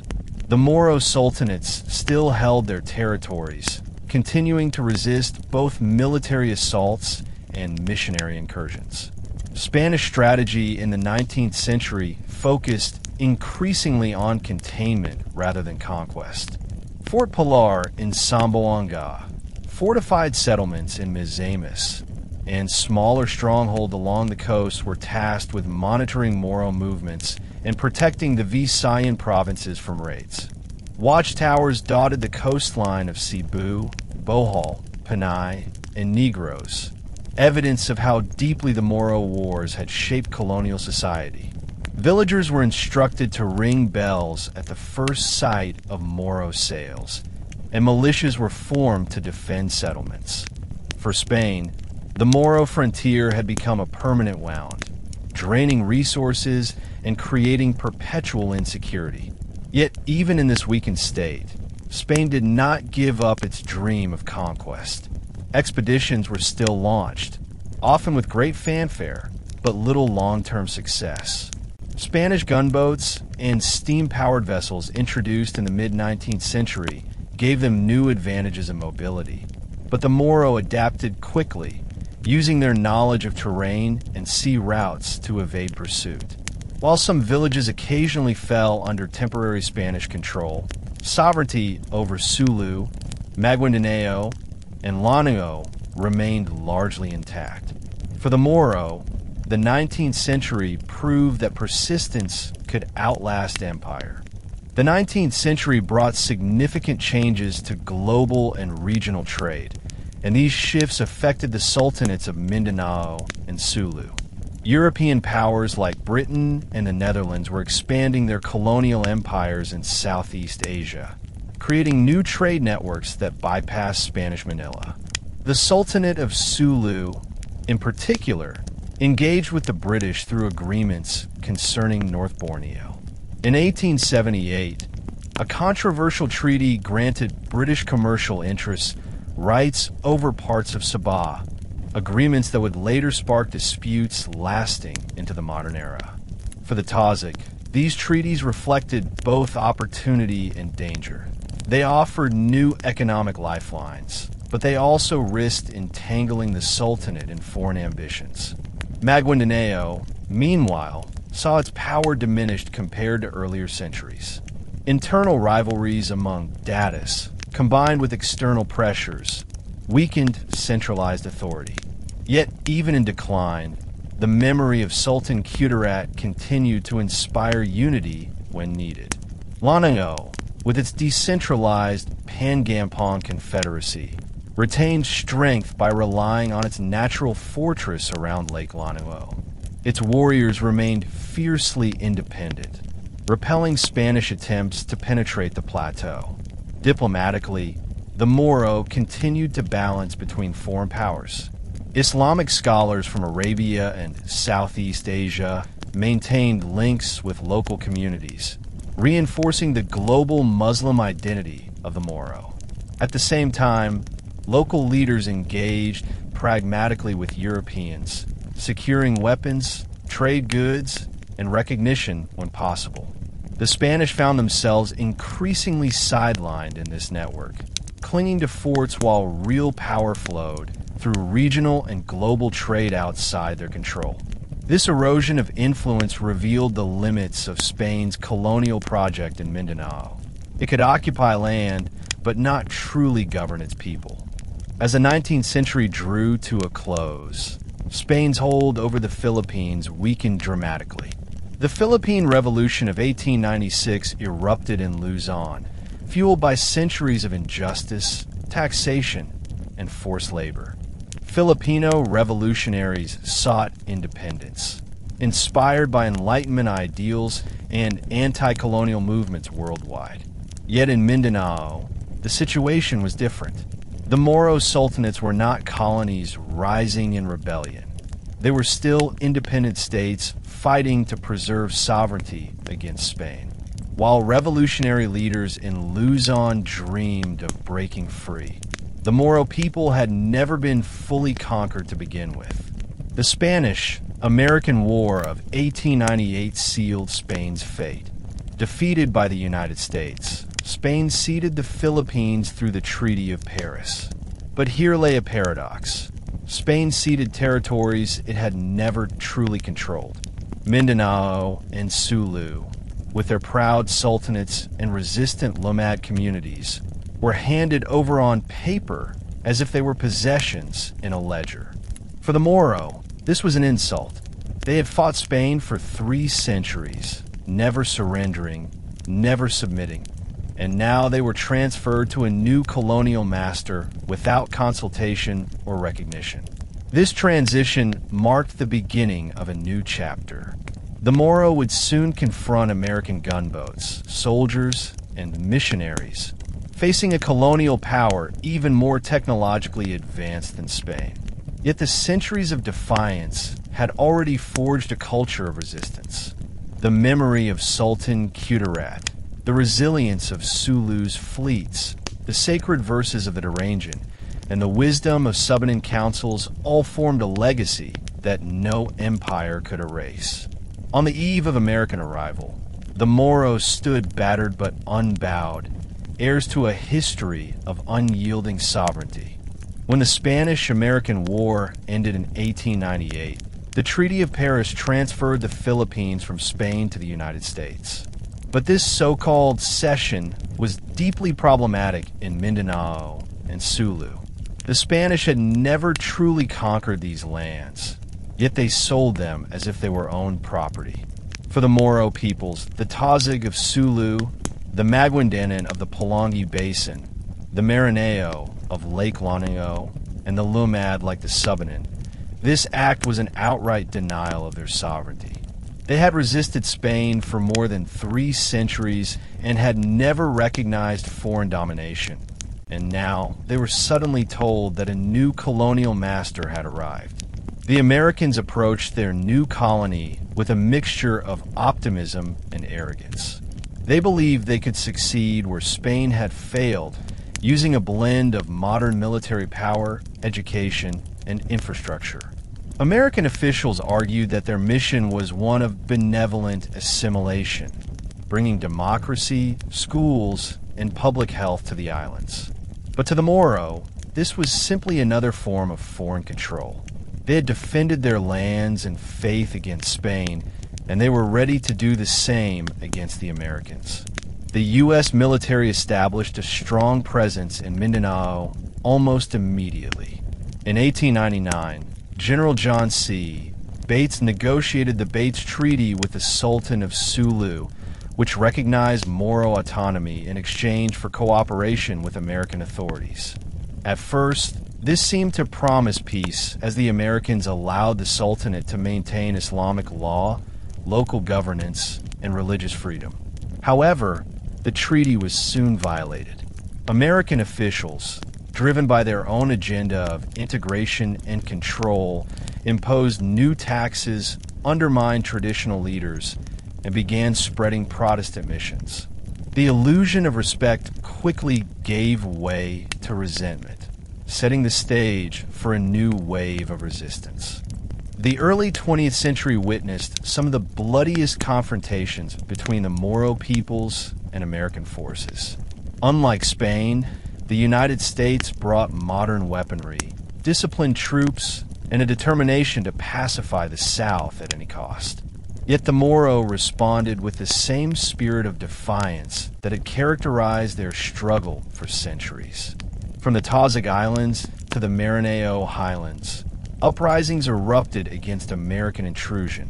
One of the most infamous episodes was the Battle of Butuan in 1906 on Holo Island. Tazig fighters, along with women and children, fortified themselves on the volcanic crater of Butuan, refusing to submit to American authority. U.S. troops, supported by artillery and machine guns, surrounded the position and launched a brutal assault. When the smoke cleared, more than 600 Moro men, women, and children lay dead. American reports framed it as a victory against insurgents, but critics at home and abroad condemned it as a massacre. For the Moro, Butuan became a symbol of sacrifice and resistance, proof that they would rather die free than live under foreign rule. Other battles followed. The Marinao resisted American campaigns around Lake Lanao, defending their Ilihan with the same determination they had shown against Spain. Maguindanao Datis organized guerrilla attacks along the Pulangi River, while Subanen and other Lumad communities resisted the encroachment of settlers and missionaries. The Americans responded with a mix of force and co-optation, military expeditions to crush resistance, combined with programs to educate Moro youth in colonial schools, hoping to reshape their identities. Yet the Moros stubbornly held on to their traditions, resisting assimilation as fiercely as they resisted conquest. The Americans eventually established administrative control over Mindanao and Sulu, but it came at a heavy cost. Their policies disrupted traditional governance and reshaped the social landscape. The Bates Treaty was unilaterally abrogated in 1904, stripping the Sultan of Sulu of much of his authority. Dadis who once held power through Adat and Islamic law found themselves replaced by American-appointed officials. New legal systems, courts, and taxation structures undermined the legitimacy of traditional leaders, eroding centuries-old authority. The introduction of Christian settlers from Luzon and the Visayas further destabilized Moro society. The American colonial government encouraged migration into Mindanao, promising land and opportunities to settlers. For the Moro and Lumad, this meant dispossession of ancestral lands and increasing marginalization. The demographic shift planted seeds of conflict that continue to shape Mindanao's struggles in modern times. Yet despite these hardships, cultural resilience endured. Islamic schools, madrasa, continued to teach the Quran and Arabic literacy, while oral traditions preserved Moro identity. Subanen councils still resolved disputes through customary law, even if ignored by colonial courts. Women maintained roles in family and clan decision-making, passing on values of equality and survival. The Moro Wars of the Spanish period evolved into the Moro Rebellion against America, but the underlying spirit remained the same, a determination to defend faith, land, and freedom against any foreign power. The American period marked a transition from centuries of resisting Spanish conquest to a new era of confronting modern imperialism. It revealed both the vulnerability and the resilience of Moro and Lumad societies. Though subjected to massacres, land dispossession, and political marginalization, they preserved their cultural foundations. On the eve of Philippine independence, the Moro people carried forward a legacy of resistance that would continue to challenge new forms of domination in the decades ahead. The massacre at Butuan in 1906 was a turning point in the relationship between the Moro and the Americans. While the U.S. military proclaimed it a victory, the event shocked both local communities and international observers. For the Tazig, Butuan was not a defeat. It was a testament to the depth of their resolve. Entire families had chosen death over submission, proving that Moro resistance was as much spiritual as it was military. Oral traditions carried the memory of the fallen, transforming Butuan into a sacred symbol of sacrifice, much like a holy site of martyrdom. Rather than crushing resistance, Butuan intensified it. Survivors scattered across Sulu continued to fight, staging ambushes against American patrols and launching small raids on garrisons. The rugged terrain of the Sulu archipelago worked in their favor, as dense forests, hidden trails, and secret coves provided natural defenses. Tazig warriors, armed with Campilon swords and old muskets, used guerrilla tactics against a modern army equipped with rifles and machine guns. The Americans, frustrated by elusive foes, escalated their campaigns, often punishing entire villages suspected of aiding rebels. Elsewhere, the Maguindanao around Lake Lanao remained defiant. The Americans built roads and forts to penetrate the plateau, but the Maguindanao used their Ilahan fortresses and kinship alliances to resist occupation. The memory of their centuries-long struggle against Spain inspired them to reject American authority as just another form of foreign intrusion. For the Maguindanans, the Pulangi River became a battlefield once more, with Dadis organizing uprisings in the heartland. Even the Subanen, though less militarized, resisted encroachment by refusing to abandon their ancestral lands and quietly rejecting foreign authority. Butuan had revealed something crucial. Technological superiority did not guarantee submission. The Moro were fighting for values that could not be measured in weapons or numbers: faith, freedom, and honor.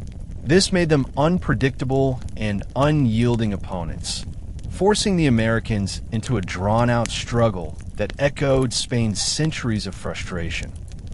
If Butuan was the first great showdown, Bud Bagsack in 1913 was its grim sequel. By this time, the Americans had intensified their efforts to break Moro resistance once and for all. General John J. Pershing, later famous as the commander of U.S. forces in World War I, led the campaign in Sulu. His strategy combined negotiation with overwhelming force. While he sought to persuade some Dadists to cooperate, he unleashed the military on those who refused. At Bud Bagsack, Tazig warriors once again gathered with their families in a volcanic crater, determined to resist to the last. Estimates suggest that over 1,000 people, including women and children, fortified themselves with makeshift barricades and traditional weapons. When the American assault began, the defenders fought with desperate bravery, charging against rifles and machine guns with swords and spears. Pershing himself admitted the ferocity of the Moro, who refused to surrender even when hopelessly outgunned. The battle ended in another massacre. Nearly the entire community inside Bud Bagsack was annihilated. American reports again hailed it as a victory, but critics condemned it as needless slaughter. For the Moro, Bud Bagsack became another chapter in the long narrative of martyrdom and resistance. The concept of jihad, defense of the community, and faith against aggression, infused these struggles with spiritual meaning. Warriors fought not merely as soldiers, but as defenders of Islam and ancestral honor. Oral traditions, chants, and stories turned Bud Bagsack into a rallying cry for future generations, ensuring that the memory of resistance would never be forgotten. The Americans claimed that Bud Bagsack pacified Sulu, but this was an illusion. While large-scale battles decreased, the spirit of defiance remained unbroken. Small uprisings, ambushes, and acts of refusal continued, demonstrating that true conquest had not been achieved. The Moro had shown that they would resist every foreign power, no matter how technologically advanced, as long as their identity, faith, and freedom were threatened. The early 20th century campaigns of the Americans succeeded in imposing administrative structures over Mindanao and Sulu, but they failed to win the hearts and minds of the Moro.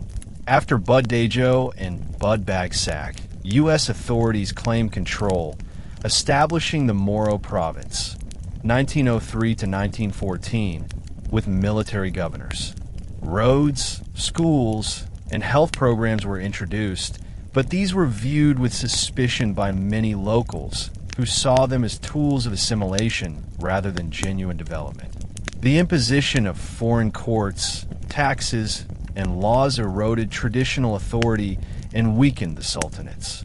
Yet the Moro identity endured. Islamic schools continued teaching Arabic and the Quran, preserving religious traditions. Elders passed on genealogies, epics, and oral histories, keeping alive the memory of resistance. Women maintained influential roles within families and clans, transmitting cultural values to the next generation. Even when forced to adapt, Moro communities blended new influences with old traditions, ensuring continuity amidst change. At the same time, the settlement policies of the Americans planted seeds of future conflict. Encouraging migration from Luzon and the Visayas into Mindanao, they opened ancestral Moro and Lumad lands to outsiders. This influx altered demographics and began the long process of dispossession that would shape Mindanao's struggles throughout the 20th century.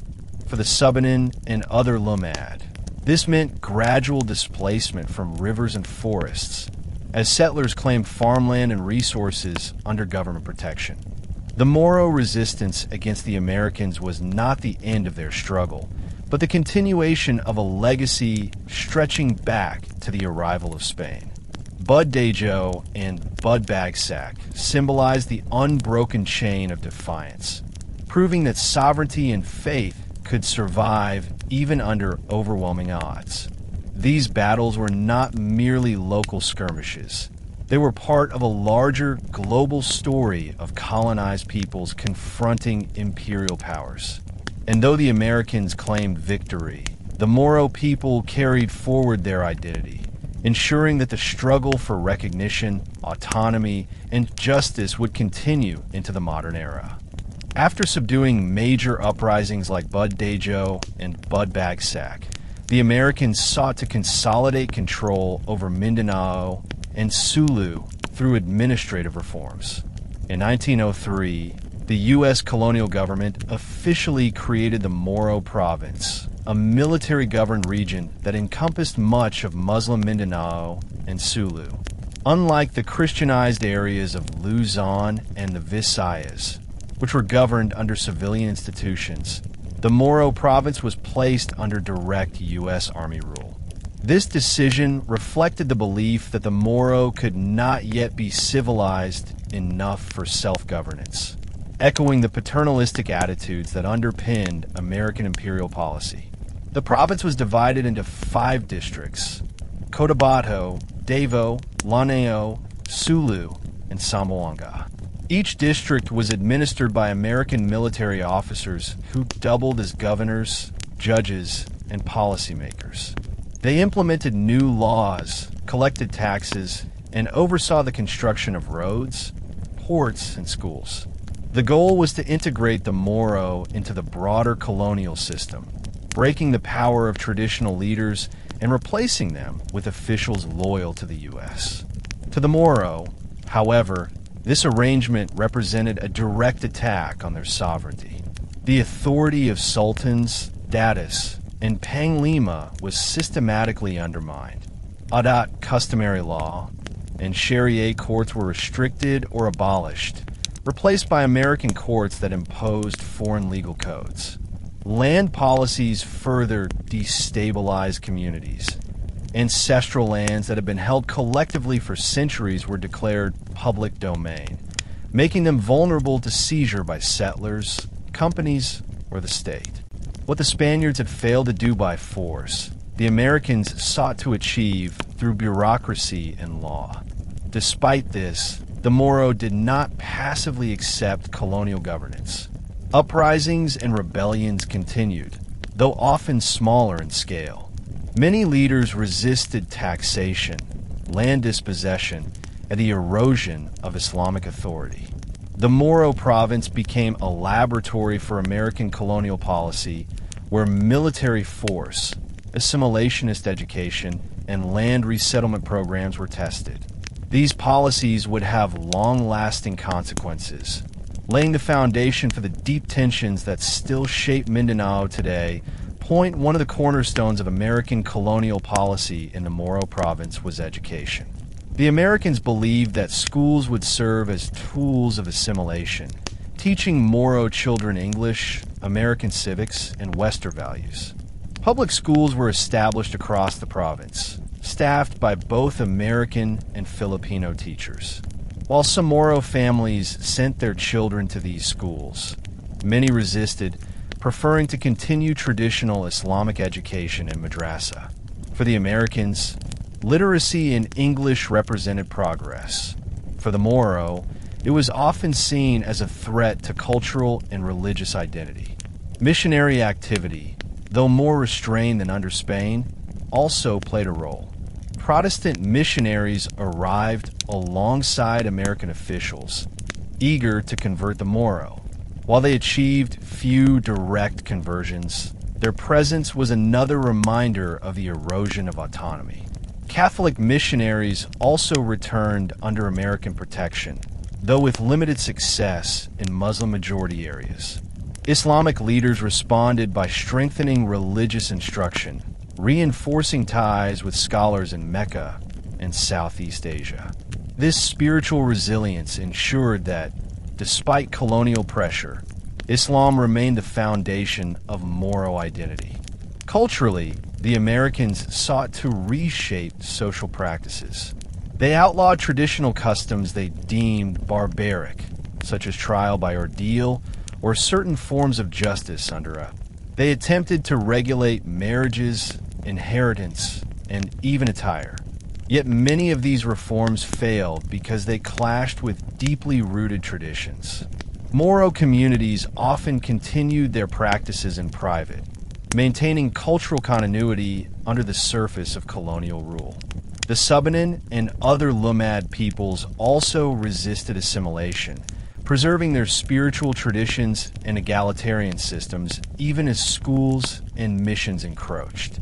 What emerged was a dual system, a public facade of American-style governance and education, and a private world where traditional laws, rituals, and beliefs persisted. This duality created friction, but also resilience. The Moro learned to navigate colonial structures without surrendering their identity, ensuring that cultural memory and resistance survive beneath the surface of imposed governance. Perhaps the most damaging legacy of the Moro province was its land policy. The Americans introduced land registration laws that required formal titles to prove ownership. But Moro and Lumad societies had long relied on communal landholding, where territory was shared among clans and regulated by Ada. Few families possessed written documents, and many saw no need for them. Under the new system, lands without titles were declared public property, opening them to acquisition by settlers, corporations, or the colonial state.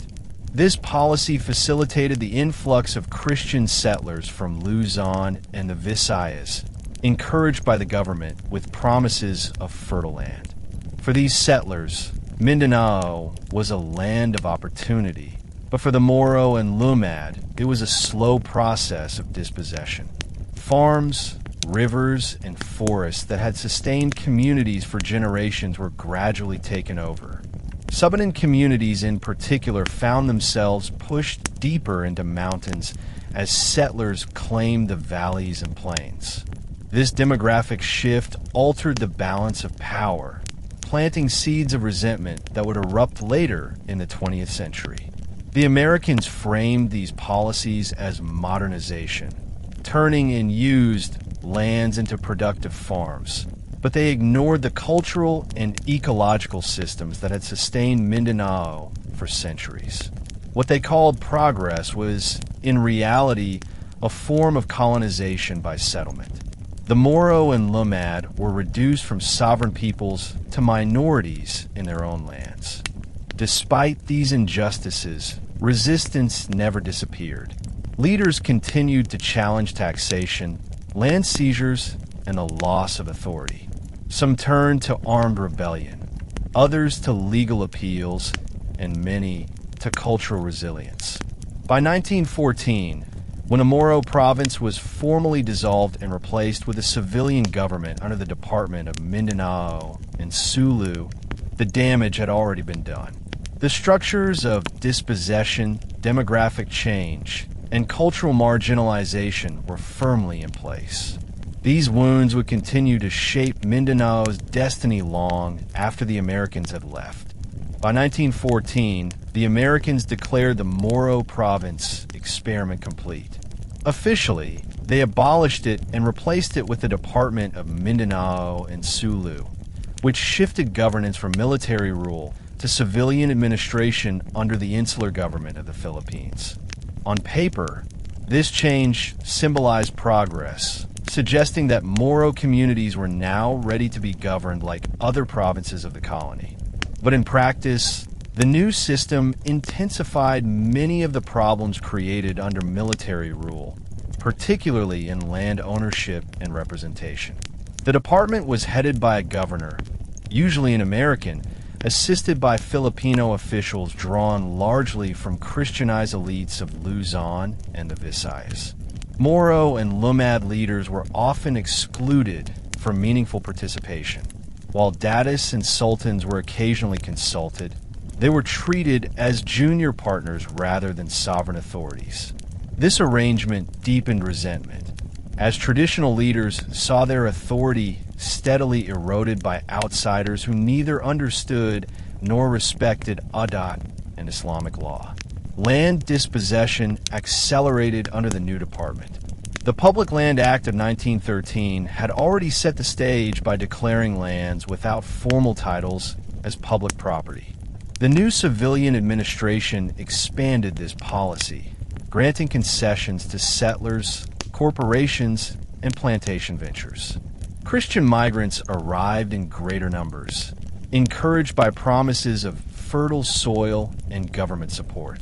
For Moro and Lumad peoples, this meant further displacement from ancestral territories, as valleys and plains were converted into farms owned by outsiders. Subanen and other Lumad groups were pushed into ever more remote uplands, while Tazig, Maguindanao, and Maguindanao farmers found their lands shrinking under legal pretexts they did not recognize. The shift from military to civilian government did not ease tensions. In fact, it created new frustrations. Military officers, for all their violence, at least recognized the strength of Moro resistance and often negotiated with Datus.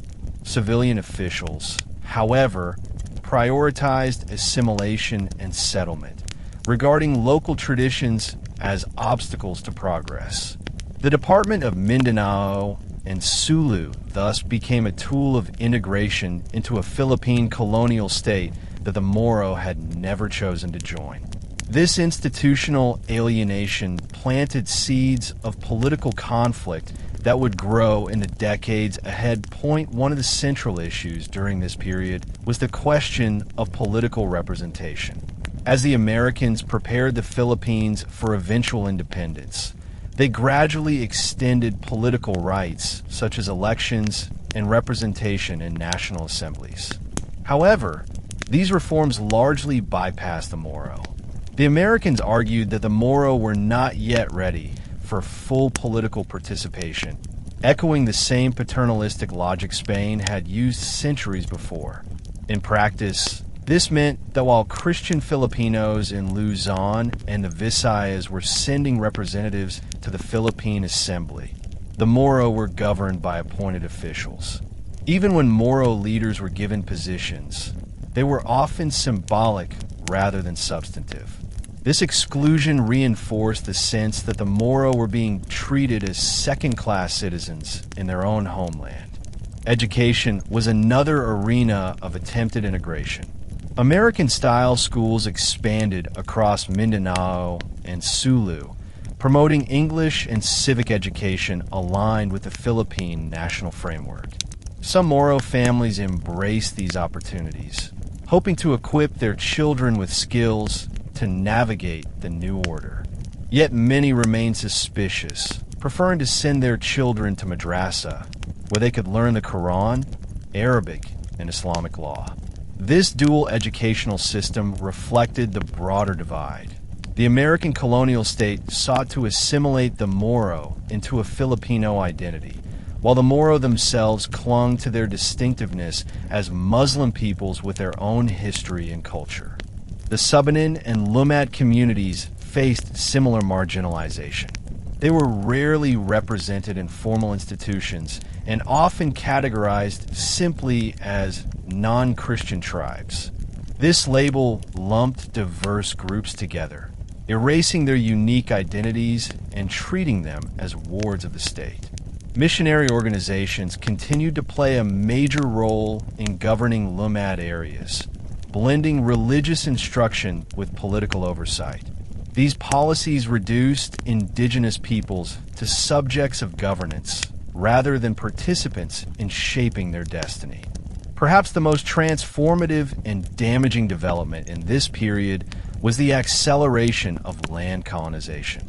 With civilian rule came large-scale migration of Christian Filipinos into Mindanao. Government resettlement programs promised land to settlers from the Visayas and Luzon, framing Mindanao as the land of promise. Agricultural companies and plantation ventures also received concessions, often in the most fertile valleys. For Moro and Lumad communities, this amounted to systematic dispossession. Traditional communal landholding systems had no place in the American legal framework. Without formal titles, entire communities found their lands classified as vacant and redistributed to outsiders. In Cotabato, fertile rice-growing areas were seized for plantations. In Zamboanga, coconut and abaca plantations expanded under corporate ownership. In Lanao, settlers encroached on lake shores, provoking conflicts with the Maguindanao. The Subanen lost access to ancestral rivers and forests as mining and logging concessions spread. The demographic shift was profound. By the 1930s, Christian settlers made up significant portions of the population in areas once overwhelmingly Moro and Lumad. This migration altered the balance of power, making the Moro minorities in their own homeland. The resentment this caused would echo for generations, fueling conflicts well into the 20th and 21st centuries.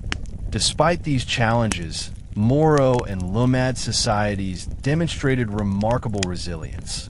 Leaders continued to assert claims over land, even when courts rejected them.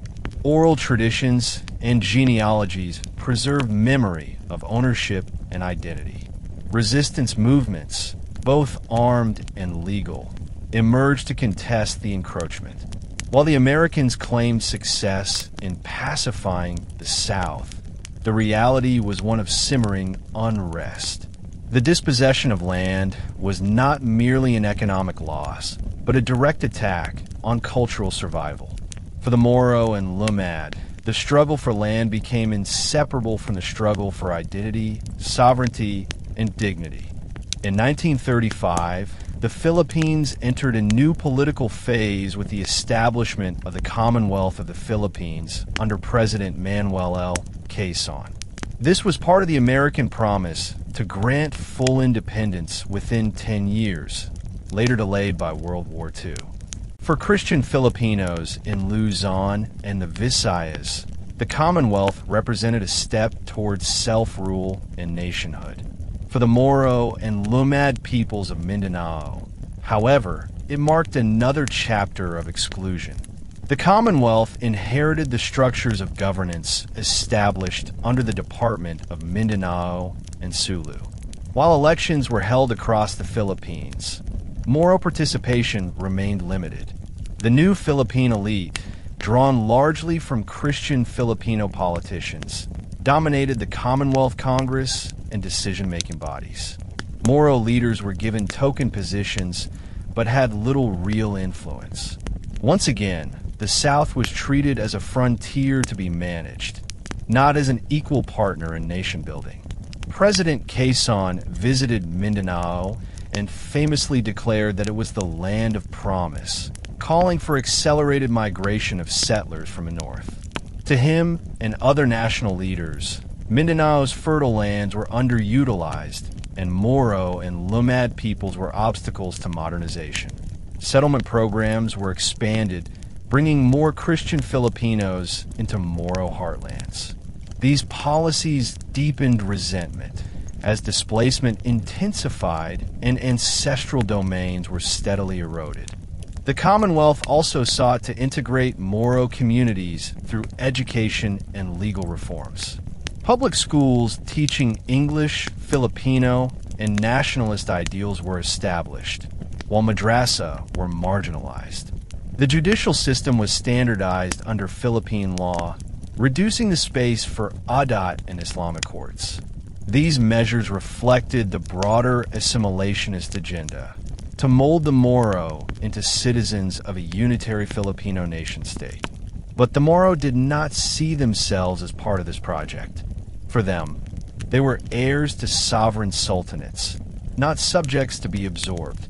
The gap between Manila and Mindanao grew wider, laying the foundations for future conflict. Faced with growing marginalization, Moro leaders began to articulate their grievances more forcefully. Datus, sultans, and community representatives petitioned both the Commonwealth government and the United States, demanding recognition of their distinct identity and their right to self-determination. Some argued that Mindanao and Sulu should not be included in an independent Philippines, warning that their people would be dominated by the Christian majority.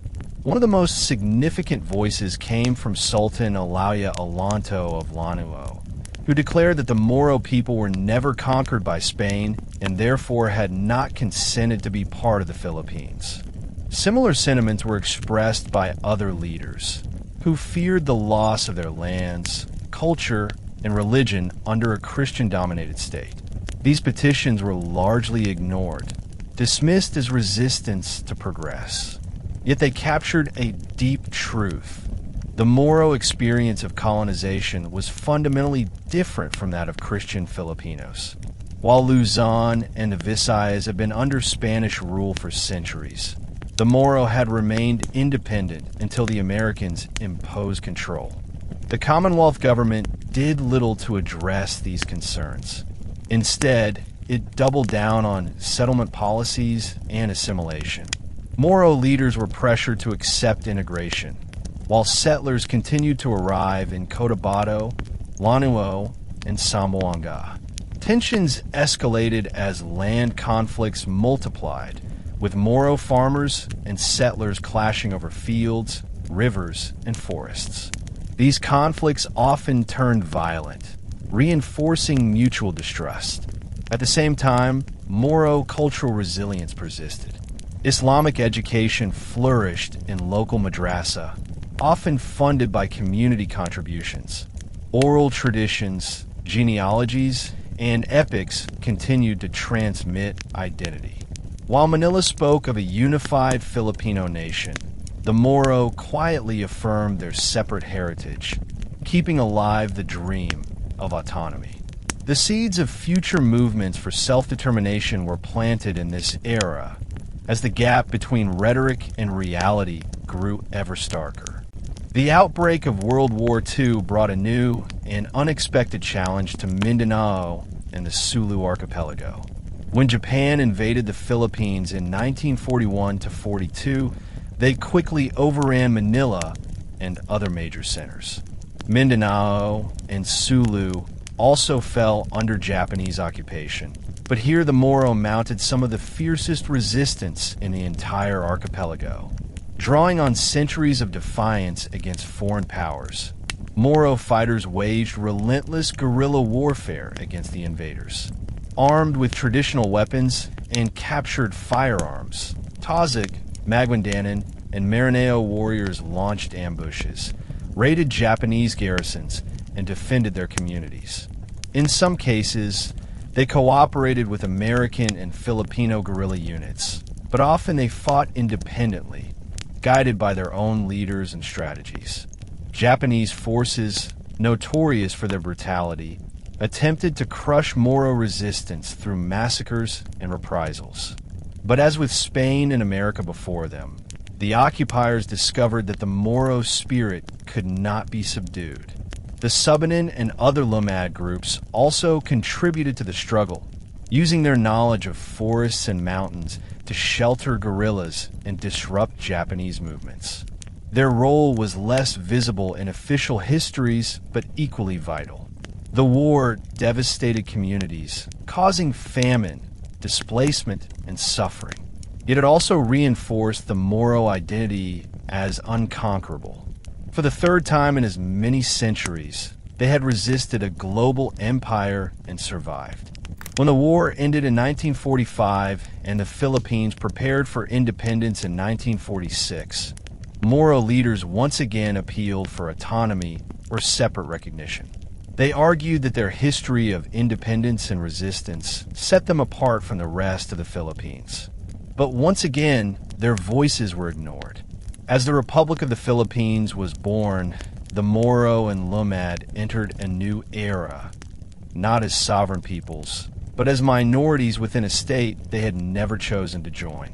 The consequences of this unresolved contradiction would shape Mindanao's destiny for decades to come. On July 4th, 1946, the Philippines officially became an independent republic, free from American colonial rule. For many Filipinos in Luzon and the Visayas, independence was the fulfillment of a long-awaited dream. Celebrations erupted in Manila, where the Philippine flag was raised and the U.S. flag lowered. But in Mindanao and Sulu, the mood was far more complex. For the Moro peoples, this was not the restoration of sovereignty, but the continuation of a political order they had never chosen. Their petitions to be excluded from Philippine independence or to be granted autonomy had been ignored by both the Americans and the new Filipino leaders. The Republic of the Philippines inherited not only the institutions of the Commonwealth, but also its assimilationist policies. Christian Filipino politicians dominated the government, and their vision of nationhood was built around a unitary state where the Moro were expected to assimilate. The new constitution did not recognize Moro sovereignty, nor did it protect ancestral domains. Instead, it extended the same legal framework that had already dispossessed many communities. For the Moro, this meant that independence for the Philippines was in fact a continuation of colonization for them, this time under Filipino rather than foreign rulers. Migration policies further fueled resentment. Successive administrations encouraged settlers from Luzon and the Visayas to move to Mindanao, promoting it as the land of promise.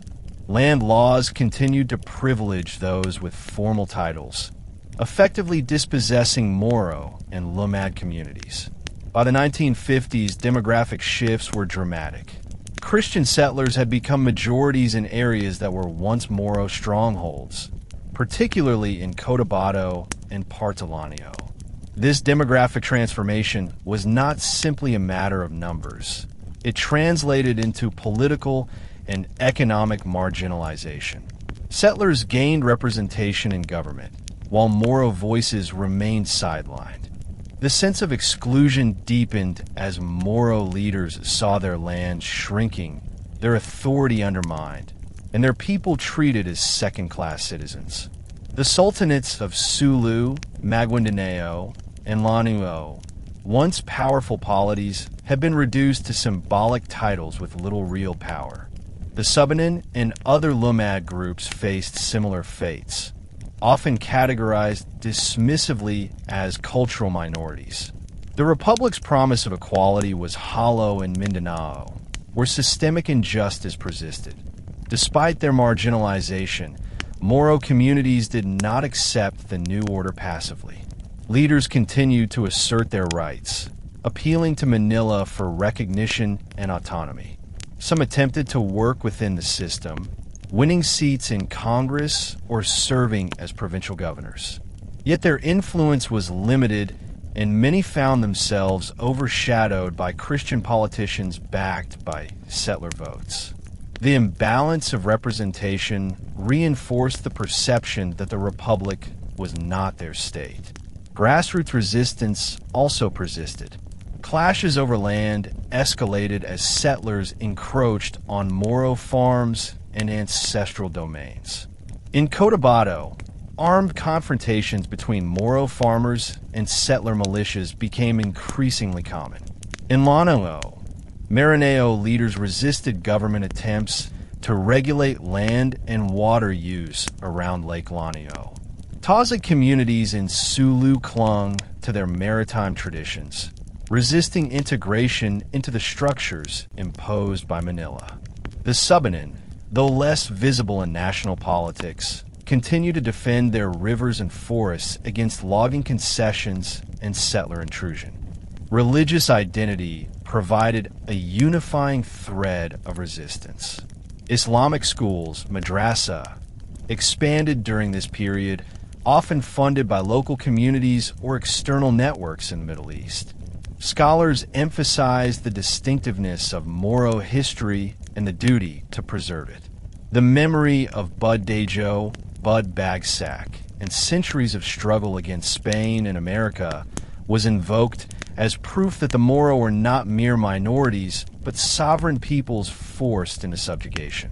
These narratives circulated in sermons, oral traditions, and everyday conversations, keeping alive the idea that the Moro question remained unresolved. At the same time, some Moro leaders sought connections with the broader Muslim world. With the rise of pan-Islamism in the mid-20th century, networks with Malaysia, Indonesia, and the Middle East became increasingly important. Pilgrimages to Mecca reinforced global Islamic solidarity, and returning scholars brought back ideas of autonomy, dignity, and resistance. These influences began to shape a new generation of Moro activism, laying the groundwork for the political and armed movements that would emerge in the 1960s and 1970s. The decades following independence planted the seeds of future conflict in Mindanao. Three interconnected issues: land dispossession, cultural marginalization, and political exclusion define the Moro experience. Together, they created conditions ripe for resistance and rebellion. Land remained the most contentious issue. As settlers poured into Mindanao, government programs redistributed fertile lands to outsiders, often ignoring Moro and Lumad claims. Lands that had been cultivated for generations were declared public domain and handed to corporations or settlers. The displacement was not only physical, but cultural. Ancestral ties to rivers, forests, and farms were severed. For the Subanen, this meant being pushed deeper into mountains, while for the Tazig, Maguindanao, and Maranao, it meant shrinking spaces for agriculture, trade, and community life. Cultural marginalization reinforced the sense of injustice. The Republic's nationalist narrative centered on a Christian Filipino identity rooted in Luzon and Visayan history, while the Moro were cast as outsiders or remnants of a tribal past. School curricula ignored the Sultanates' rich history, presenting the Moro primarily as obstacles to national unity. Sulu's maritime empire, Maguindanao's legacy of Kudarat, Lanao's Durangan epic, and Subanen egalitarian traditions were absent from textbooks. This erasure deepened the gap between Moro identity and the national story being constructed in Manila. Politically, exclusion was entrenched. Even when Moro leaders gained office, they were constrained by laws, institutions, and voting blocs that favored settler populations. Their voices in Congress were few, and their influence often symbolic. The Republic's institutions failed to address Moro grievances, reinforcing the belief that autonomy or independence was the only solution. By the 1960s, these accumulated frustrations were reaching a boiling point. A new generation of Moro activists, educated both in local madrasa and in secular schools, began to question not only Manila's authority, but also the very legitimacy of Moro inclusion in the Philippine state. The stage was set for the emergence of armed movements that would transform Mindanao's history once again. By the 1960s, tensions in Mindanao had reached a breaking point. The combination of land dispossession, settler migration, and cultural marginalization had left the Moro deeply alienated from the Philippine Republic. Although some Moro leaders still tried to work within the political system, grassroots anger was boiling over. The Moro question, unresolved since the end of Spanish and American rule, was about to explode onto the national and international stage. The most dramatic catalyst came in 1968 with the Jabita Massacre. This event began as a secret Philippine military project under President Ferdinand Marcos. Called Operation Merdeka, the plan was to train young Moro recruits on Corregidor Island to infiltrate Sabah, North Borneo, which the Philippines was claiming against Malaysia. The recruits, many of them Tazig and Sama youths, were promised salaries and benefits, but were treated poorly during training. When they began to protest, the operation collapsed. Reports emerged that dozens of Moro trainees were executed by their military handlers to silence dissent. Although details of the massacre were shrouded in secrecy, news of it leaked out and spread rapidly among the Moro. For them, Jabita symbolized ultimate betrayal. Young Moro men had been recruited under false promises, used in a dubious nationalist project, and then slaughtered by the very state that claimed to represent them.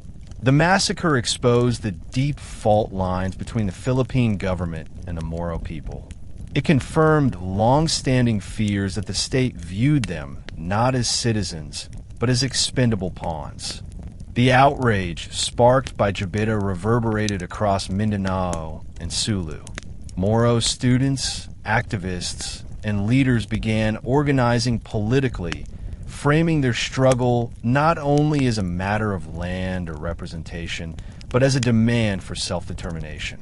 The massacre became a rallying cry, uniting different communities under the conviction that the Philippine state could never be trusted. From this moment onward, the seeds of an organized armed struggle were firmly planted. The Jabita massacre was not the sole cause of Moro resistance in the late 1960s, but it crystallized frustrations that had been building for decades.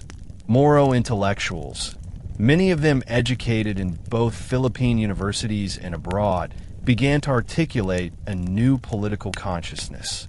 Influenced by global currents of anti-colonialism, pan-Islamism, and revolutionary movements, they framed the Moro struggle as part of a wider fight against oppression and for national liberation. One of the key figures to emerge in this period was Nur Miswari, a Tazig intellectual from Sulu who studied political science at the University of the Philippines. Miswari and other Moro students formed the Muslim Independence Movement, MIAM, and later the Moro National Liberation Front, MNLF. These organizations declared that the Moro people had the right to self-determination, citing their history as sovereign sultanates and their distinct identity as Muslims. They argued that Mindanao, Sulu, and Palawan were never legitimately part of the Philippine state, since they had never consented to its creation. The 1960s were also marked by increased connections with a broader Muslim world. Moro leaders traveled to Malaysia, Indonesia, and Middle Eastern countries, seeking support for their cause. The rise of the Organization of Islamic Cooperation, OIC, in 1969 provided a platform where Moro grievances could be heard internationally. Arab states, sympathetic to the plight of Muslims under non-Muslim governments, began to extend moral and material support.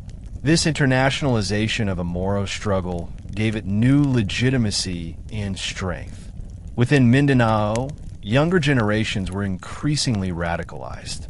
Students organized demonstrations, community leaders mobilized grassroots networks, and traditional Dadis found themselves challenged by new political activists who sought broader goals. The call for autonomy and independence gained momentum, shifting from abstract petitions to concrete political movements. This transformation from grievance to organized resistance set the stage for the armed struggle of the 1970s. Even before Jabita, land conflicts in Mindanao were spiraling out of control. Government-sponsored migration had brought hundreds of thousands of Christian settlers into Moro heartlands. By the late 1960s, settlers owned large portions of arable land in Cotabato, Lanao, and Zamboanga, while Moro families were displaced into marginal areas. This demographic shift turned the Moro into minorities in provinces that had once been their strongholds. Political power followed demographic change. Settler politicians dominated local governments, leaving Moro voices sidelined. These tensions often erupted into violence. Armed settler militias, sometimes called Ilaga, rats, groups began attacking Moro villages with impunity. Backed by powerful politicians and tolerated by the military, these militias burned homes, seized lands, and massacred civilians. Moro communities retaliated, launching counterattacks to defend their villages.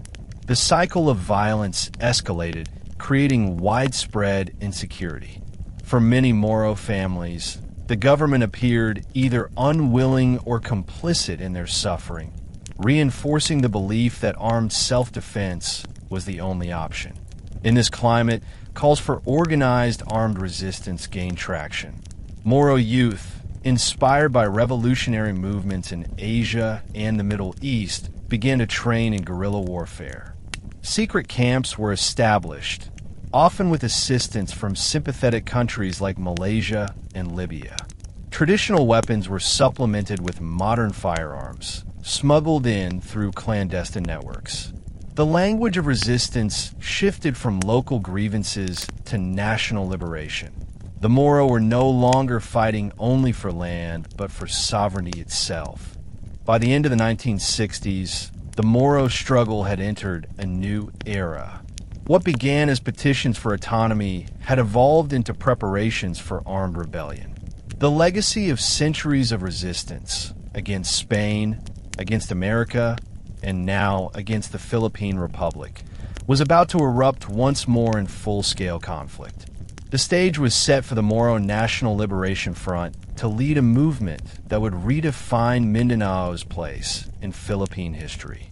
By the early 1970s, the Moro people were at a crossroads. Decades of dispossession, cultural marginalization, and political exclusion had convinced many that peaceful petitions to Manila would never bring justice. The Jabita Massacre of 1968, combined with escalating land conflicts and settler violence, radicalized a new generation of Moro leaders. Out of this climate emerged the Moro National Liberation Front, MNLF, founded by Nur Miswari, a Tajik scholar and activist. Miswari, educated at the University of the Philippines, was deeply influenced by global liberation movements, including the struggles of Vietnam, Palestine, and Algeria. Together with intellectuals like Hashim Salamat and young activists from Mindanao and Sulu, he envisioned a revolutionary front that would unite the Moro under the banner of independence. Unlike traditional Dadists, who often negotiated with Manila for personal gain, the MNLF sought to create a collective movement rooted in history, identity, and resistance. Their central demand was clear: the re-establishment of Moro sovereignty over Mindanao, Sulu, and Palawan, territories they called Bangsamoro. The MNLF quickly gained traction by tapping into widespread anger. Moro youth joined its ranks in growing numbers, frustrated by settler militias and government neglect.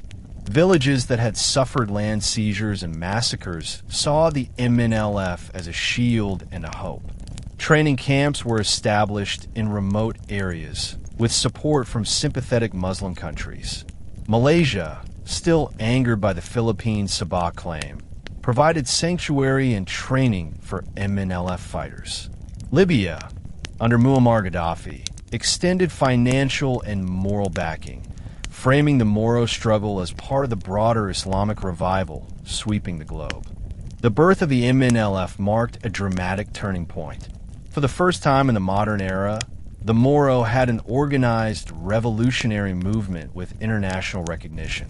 Their struggle was no longer just local. It was part of the global map of liberation movements, bringing Mindanao's conflict into the spotlight of the Cold War and pan-Islamic politics. The rise of the MNLF coincided with a seismic shift in Philippine politics. In 1972, President Ferdinand Marcos declared martial law, citing threats of communist insurgency and Moro rebellion. For the Moro, martial law meant an escalation of violence on an unprecedented scale.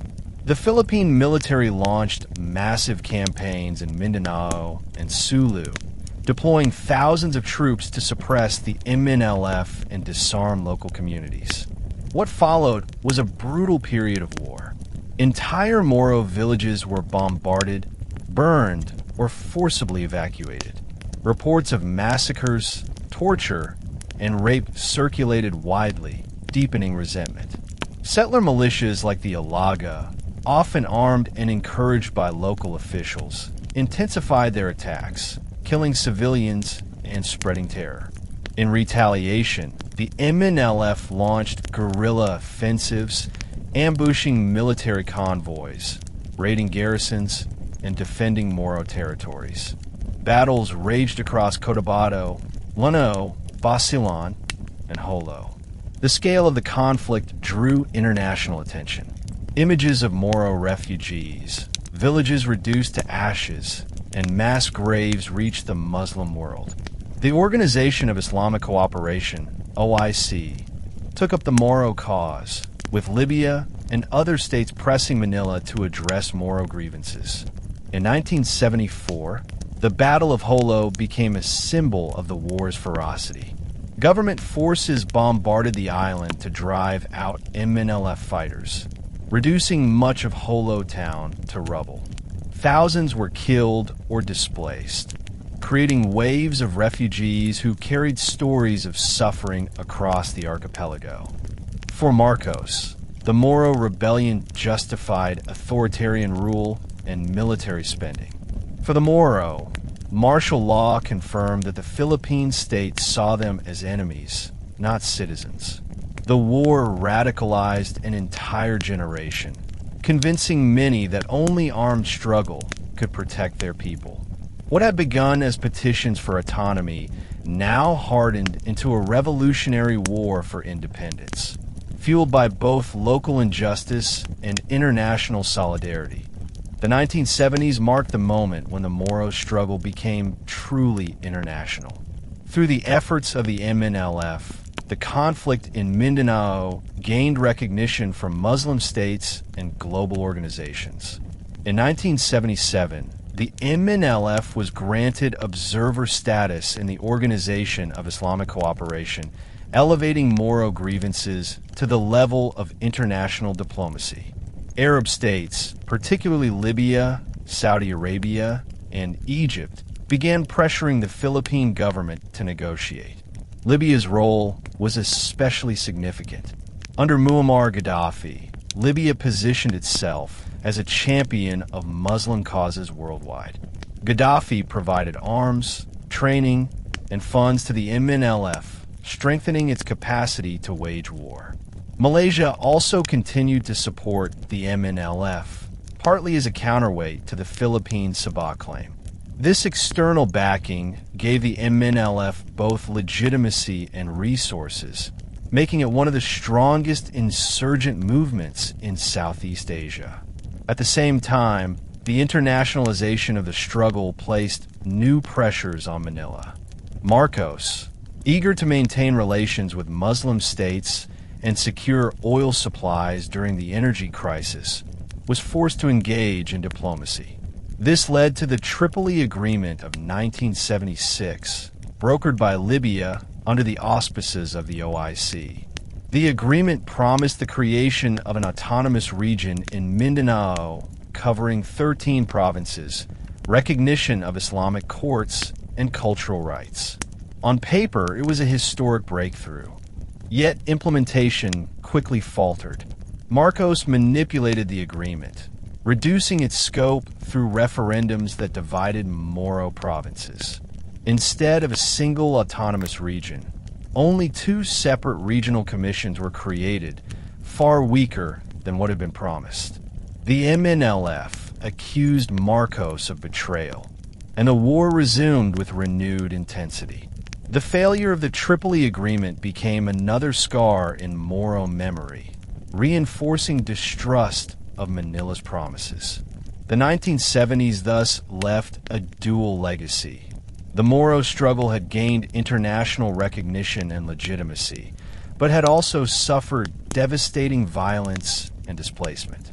The dream of independence remained alive, but the path was fraught with betrayal, bloodshed, and broken agreements.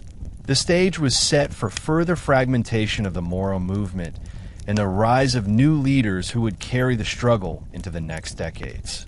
After the Tripoli Agreement of 1976 collapsed, due to Marcos's manipulations, disillusionment spread throughout the Moro movement. While the agreement had raised hopes for autonomy, its implementation revealed deep mistrust between Manila and the MNLF. Marcos's decision to hold referendums in each province fragmented the Moro population, resulting in two weak regional commissions instead of a unified autonomous region. For many Moro leaders, this was yet another betrayal, echoing centuries of broken promises.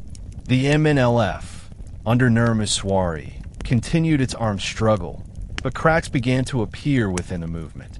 Some leaders, particularly those with stronger religious leanings, criticized Miswari's secular, socialist-inspired leadership. This ideological tension led to the formation of the Moro Islamic Liberation Front, MILF, in the late 1970s under Hashim Salamat. While the MNLF emphasized Moro nationalism and sought international recognition, the MILF placed greater focus on Islamic identity and the creation of an Islamic state within Mindanao. Meanwhile, violence continued across the region. In the 1980s, under the dictatorship of Marcos, military campaigns intensified. Martial law, still in place, gave the military broad powers to conduct operations in Moro areas. Thousands of civilians were displaced, entire villages destroyed, and the humanitarian toll grew worse. Moro communities fled to refugee camps or crossed into Sabah, Malaysia, seeking safety. The war not only claimed lives, but also eroded traditional structures of leadership, as sultans and datas struggled to maintain influence amid the rise of revolutionary groups. International pressure again played a role. The Organization of Islamic Cooperation continued to back Moro aspirations, pushing for negotiations. Libya and other Arab states provided political support, though less material aid than in the 1970s. The conflict had become entrenched, shifting from a revolutionary push for independence to a protracted struggle defined by fractured leadership, shifting alliances, and the ongoing determination of Moro communities to defend their identity. The fall of Marcos in 1986, after the People Power Revolution, opened a new chapter. President Corazon Aquino attempted to reach out to the Moro by reviving peace talks. In 1987, a new constitution was enacted, which provided for the creation of the autonomous region in Muslim Mindanao, ARMM. On paper, the ARMM was meant to fulfill Moro demands for self-rule. In practice, it was deeply flawed. Limited funding, weak powers, and Manila's continued interference rendered it ineffective. Many Moros saw the ARMM as little more than a token gesture, not true autonomy. The MNLF initially boycotted the ARMM, insisting on full implementation of the Tripoli Agreement.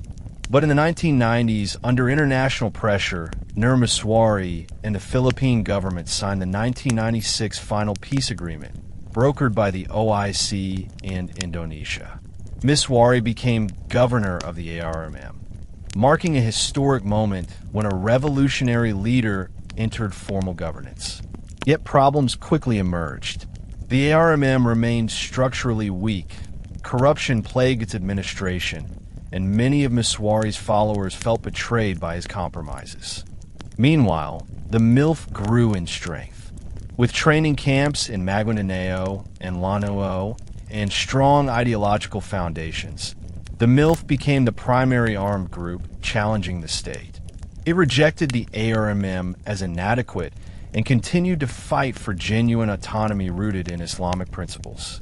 Battles between the MILF and government forces escalated in the late 1990s and early 2000s, displacing hundreds of thousands of civilians. The 21st century saw further complications with the emergence of extremist groups such as Abu Sayyaf, which engaged in kidnappings and bombings. While rooted in the Moro struggle, Abu Sayyaf pursued criminal activities that alienated many Moro communities. Their actions were often exploited by Manila to delegitimize the broader Moro cause, portraying it as terrorism rather than a struggle for self-determination. Yet Moro leaders consistently argued that the root issue remained unresolved: the denial of Moro sovereignty and ancestral rights. The most recent chapter in this long history came with the establishment of the Bangsamoro Autonomous Region in Muslim Mindanao, BRMM, in 2019, following decades of negotiations.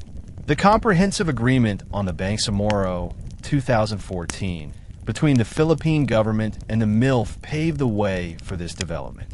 Unlike the ARMM, the BRMM was granted greater powers over taxation, natural resources, and internal governance. The MILF transitioned into governance, with its leaders taking positions in the Bangsamoro Transition Authority. For many Moro, the creation of BRMM represented a long-delayed recognition of their identity and rights. It was not independence, but it was a step closer to meaningful autonomy. BRMM sought to address long-standing issues of poverty, education, and development, while also honoring Islamic and customary traditions. The establishment of Sharia courts and the recognition of cultural practices offered hope that Moro identity could be preserved within a Philippine framework.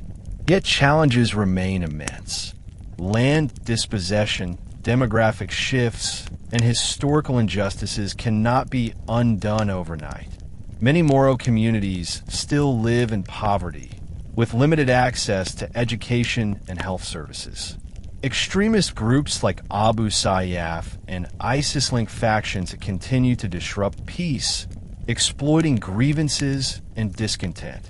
At the same time, political rivalries among Moro elites threaten unity. The question of whether BRMM can truly deliver justice and development is still open. Despite these challenges, the legacy of centuries of resistance continues to inspire. From the gold-strewn houses of Butuan to the egalitarian traditions of the Subanen, from Sultan Kudarat's defiance to the martyrs of Buddejo and Budbagsak, from the Jabita youth to the MNLF and MILF. The Moro story is one of resilience against overwhelming odds. BAR may not be the final destination, but it represents a recognition that the Moro are not outsiders in their own land. They're the original stewards of Mindanao and Sulu. As history moves forward, the Moro struggle remains a living narrative. It is not only about the past, but about the future of a people determined to preserve their dignity, identity, and sovereignty in whatever form they can achieve. The story of the rich Sultans of Mindanao and the communities they led continues as a reminder that justice delayed is never justice denied, and that the dream of Bangsamoro endures. And so, in these 2 hours, we have traveled across centuries, from the golden days of Butuan to the rise of the Sultanates, from the fierce wars against Spain to the blood-stained craters of Buddejo and Budbagsak, from the betrayal of Jabita to the rise of the MNLF and MILF, and finally, to the creation of the Bangsamoro Autonomous Region today. What have we learned? That the Moro and Lumad peoples of Mindanao are not defined by conquest, but by resilience, not by defeat, but by survival. Their struggle has always been for dignity, for land, and for the right to live by their faith and traditions. This is the moral of their story, that identity cannot be erased, no matter how many empires rise and fall. Thank you for joining me on this journey here at History Teller YT. If today's story moved you, remember, there are countless more untold stories of courage and resistance waiting to be explored. Subscribe, return, and walk with us again through the echoes of history. Until next time, keep listening, keep learning, and keep the spirit of history alive.